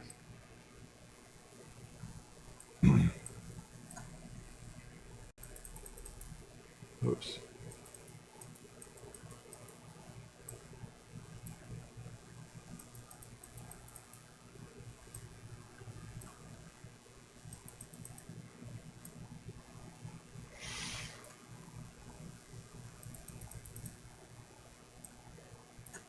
Oh, they're still really close. Look at that. Wow. They're still pretty close. Even way out there. So so this is in the space station. If we went 500 kilometers approximately up, which would be towards the center of the space station. If you had a room that was 500 kilometers tall and you measured the ceiling, inside the space station it'd be 2 point something. But on Earth, if you went 500 kilometers up, it'd be 3 point something. So they diverged a little bit. And there's another cool thing when on the space station, as it goes out, there's a you hit the center of the space station after a point. The Earth, it's negative. On the space station, it'd be positive, right? Because we're going up. And there's a point where there should be it drops to 0 here at the space station. Let's see, that'd be 6.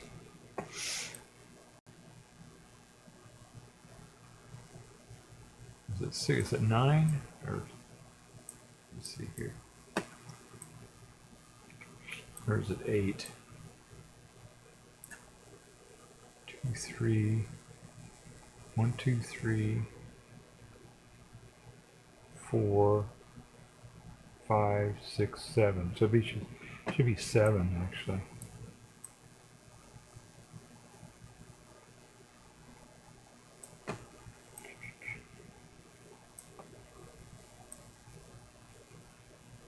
zoom in here. Whoops.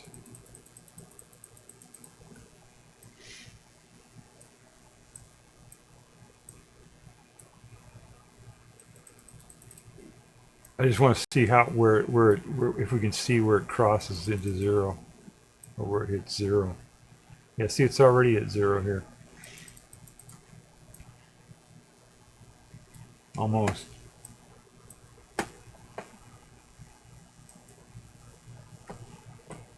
So this is 5, 1, 2, 7, 6, 5, 4, 3. So this is that's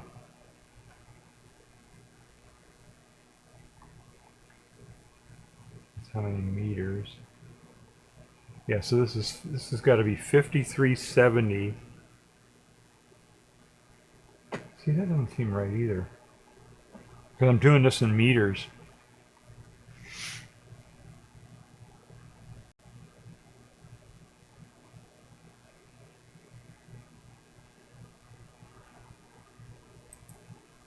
But it's still, oh, it's minus. Okay, I see what happened here. Alright, so I was way off then. It should be 7 times 10 to the 7th.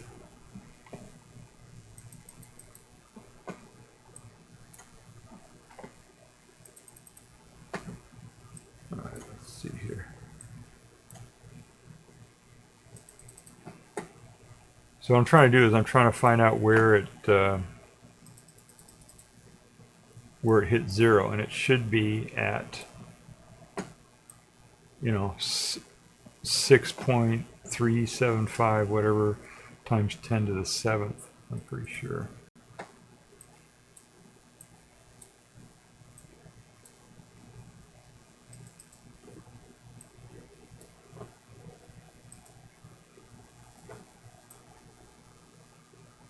All right, there it is.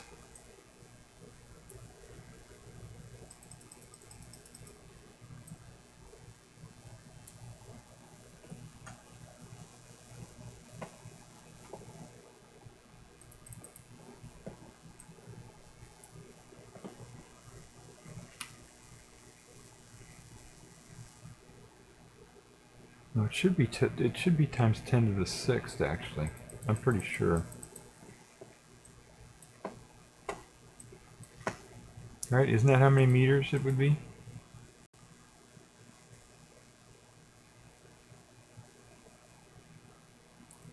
Yeah, it should be 6.3 times 10 to the 6th, not to the 7th.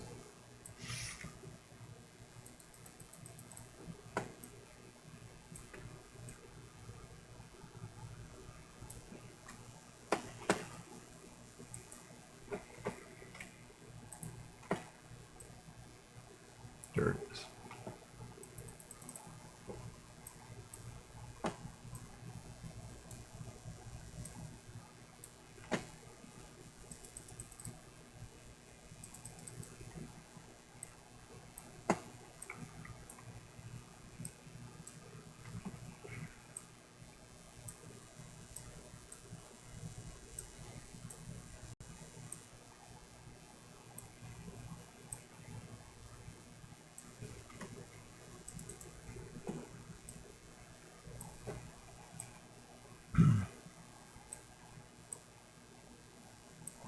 Alright, so it should be it should be close to 0 here, but not quite 0.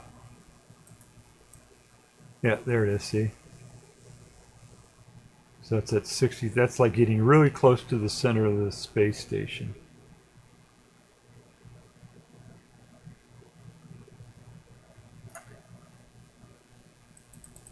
And it should hit 0 out here at 6375.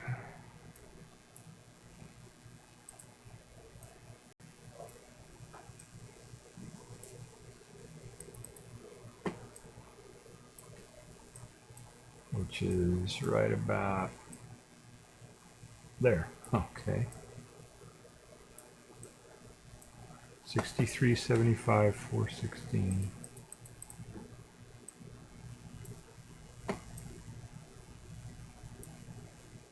Right there, it should be 0, pretty close to 0. There it is. Let's go to minus.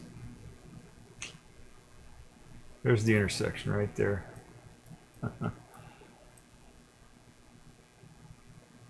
So that's the center. That's the center of the. This point right here represents the center of the space station, the center of the rotation of the space station, where there'd be 0g, and that's what it's saying. It's saying 0g. And as you move away from the center of the space station, then you get a little bit more and more and more gravity until you get all the way out to the edge where you got 1g. So there you go. That's, and at that if you go far enough out, if you go far enough down on the Earth, then you get a black hole. If you go far enough in on the space station, then you get to 0 gravity. So it's, no. So anyway, they're different. You can see that they're different, and it's measurable. If you had a big room, a tall ceiling, you would be able to measure it. Even, you know, if you had a you know 5 or 10 meter tall, 5 meter tall room, 10 meter tall room, and you measured from the floor to the ceiling, there'd be a gradient, and it would reduce. On the Earth it would reduce, and in the space station it would reduce.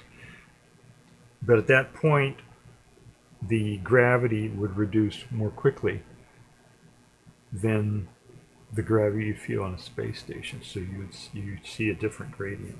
So they're not equal that way too. So there's that's why they put that little caveat in there that they have to be equal, or that have to be local. You have to. The equivalence principle has to be localized to a point in space and time. So that's what that was about. All right. Any questions? All right. Oh wait, I'll stay on the page in case I need to use that again.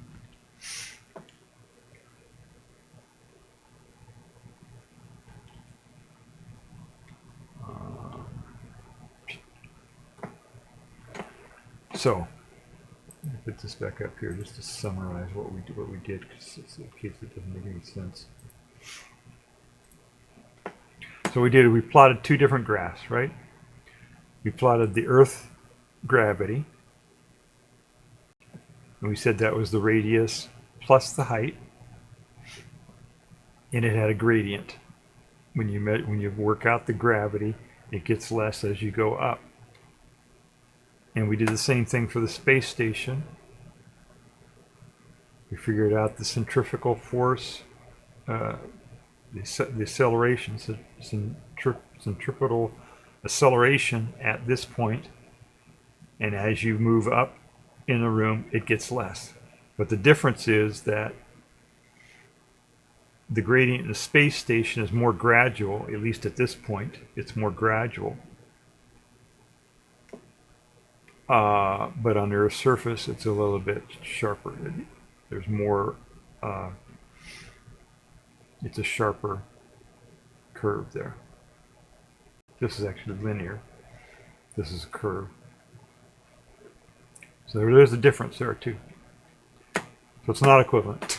They're not equivalent. Unless you measure just at a single point in space and in time. All right.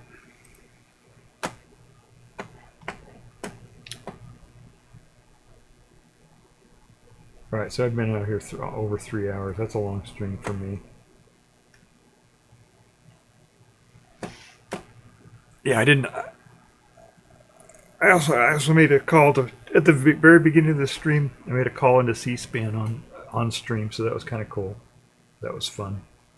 And then what else? We played a video, IRL video from Haiti, a woman who went to Haiti and showed what Haiti really is like.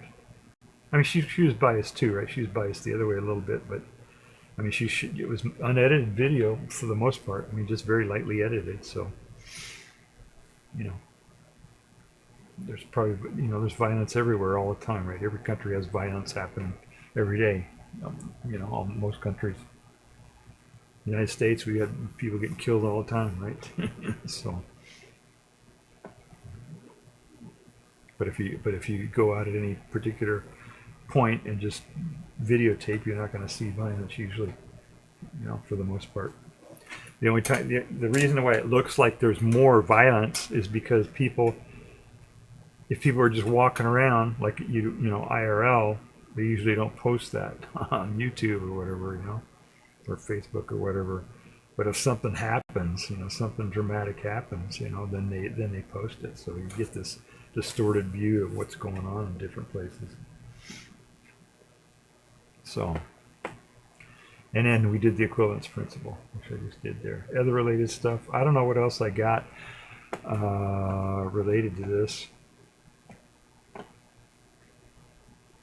No, I don't think I got anything else. Yeah, I thought that's it. All right, so what else? Oh, yes, I know, another sciencey thing. This here, make sure you wear your N95s. Make sure you're still wearing it. We're still in the middle of the pandemic. We still got people dying. You know, over 1,000 people every week are dying. So it's a big deal, you know. You got to wear your N95 mask, and when you wear it, make sure it makes a seal all the way around. You know, make sure it says N95. Make sure it says NIOSH, N-I-O-S-H. Make sure it makes a seal around your face really good so the air doesn't leak in. Make sure it has straps that go all the way behind your head. The straps that go around your ears that's not good enough. If you have a mask that just has straps that go around your ears, that's not an N95 mask. And it may not protect as well as an N95 mask. So make sure you wear N95. Make sure it says N95 on it. And whenever you're in public, you need to wear it. It won't work if you don't wear it, you know. And if you don't wear it, then you risk getting COVID, you risk dying, and you risk killing other people. And you know, if you're young, maybe you think that you won't get sick or you won't die or whatever. You never know, but you could spread it to other people. And everybody who has died from COVID died because somebody didn't wear an N95 mask. Somebody was not protecting, wearing a proper mask. Every single person who died from COVID, they died because somebody was not wearing an N95 mask. So, very important to wear your mask. All right. I don't think I have enough people to rate out, so I guess we're just going to close it up here. All right, everybody, take care. Bye.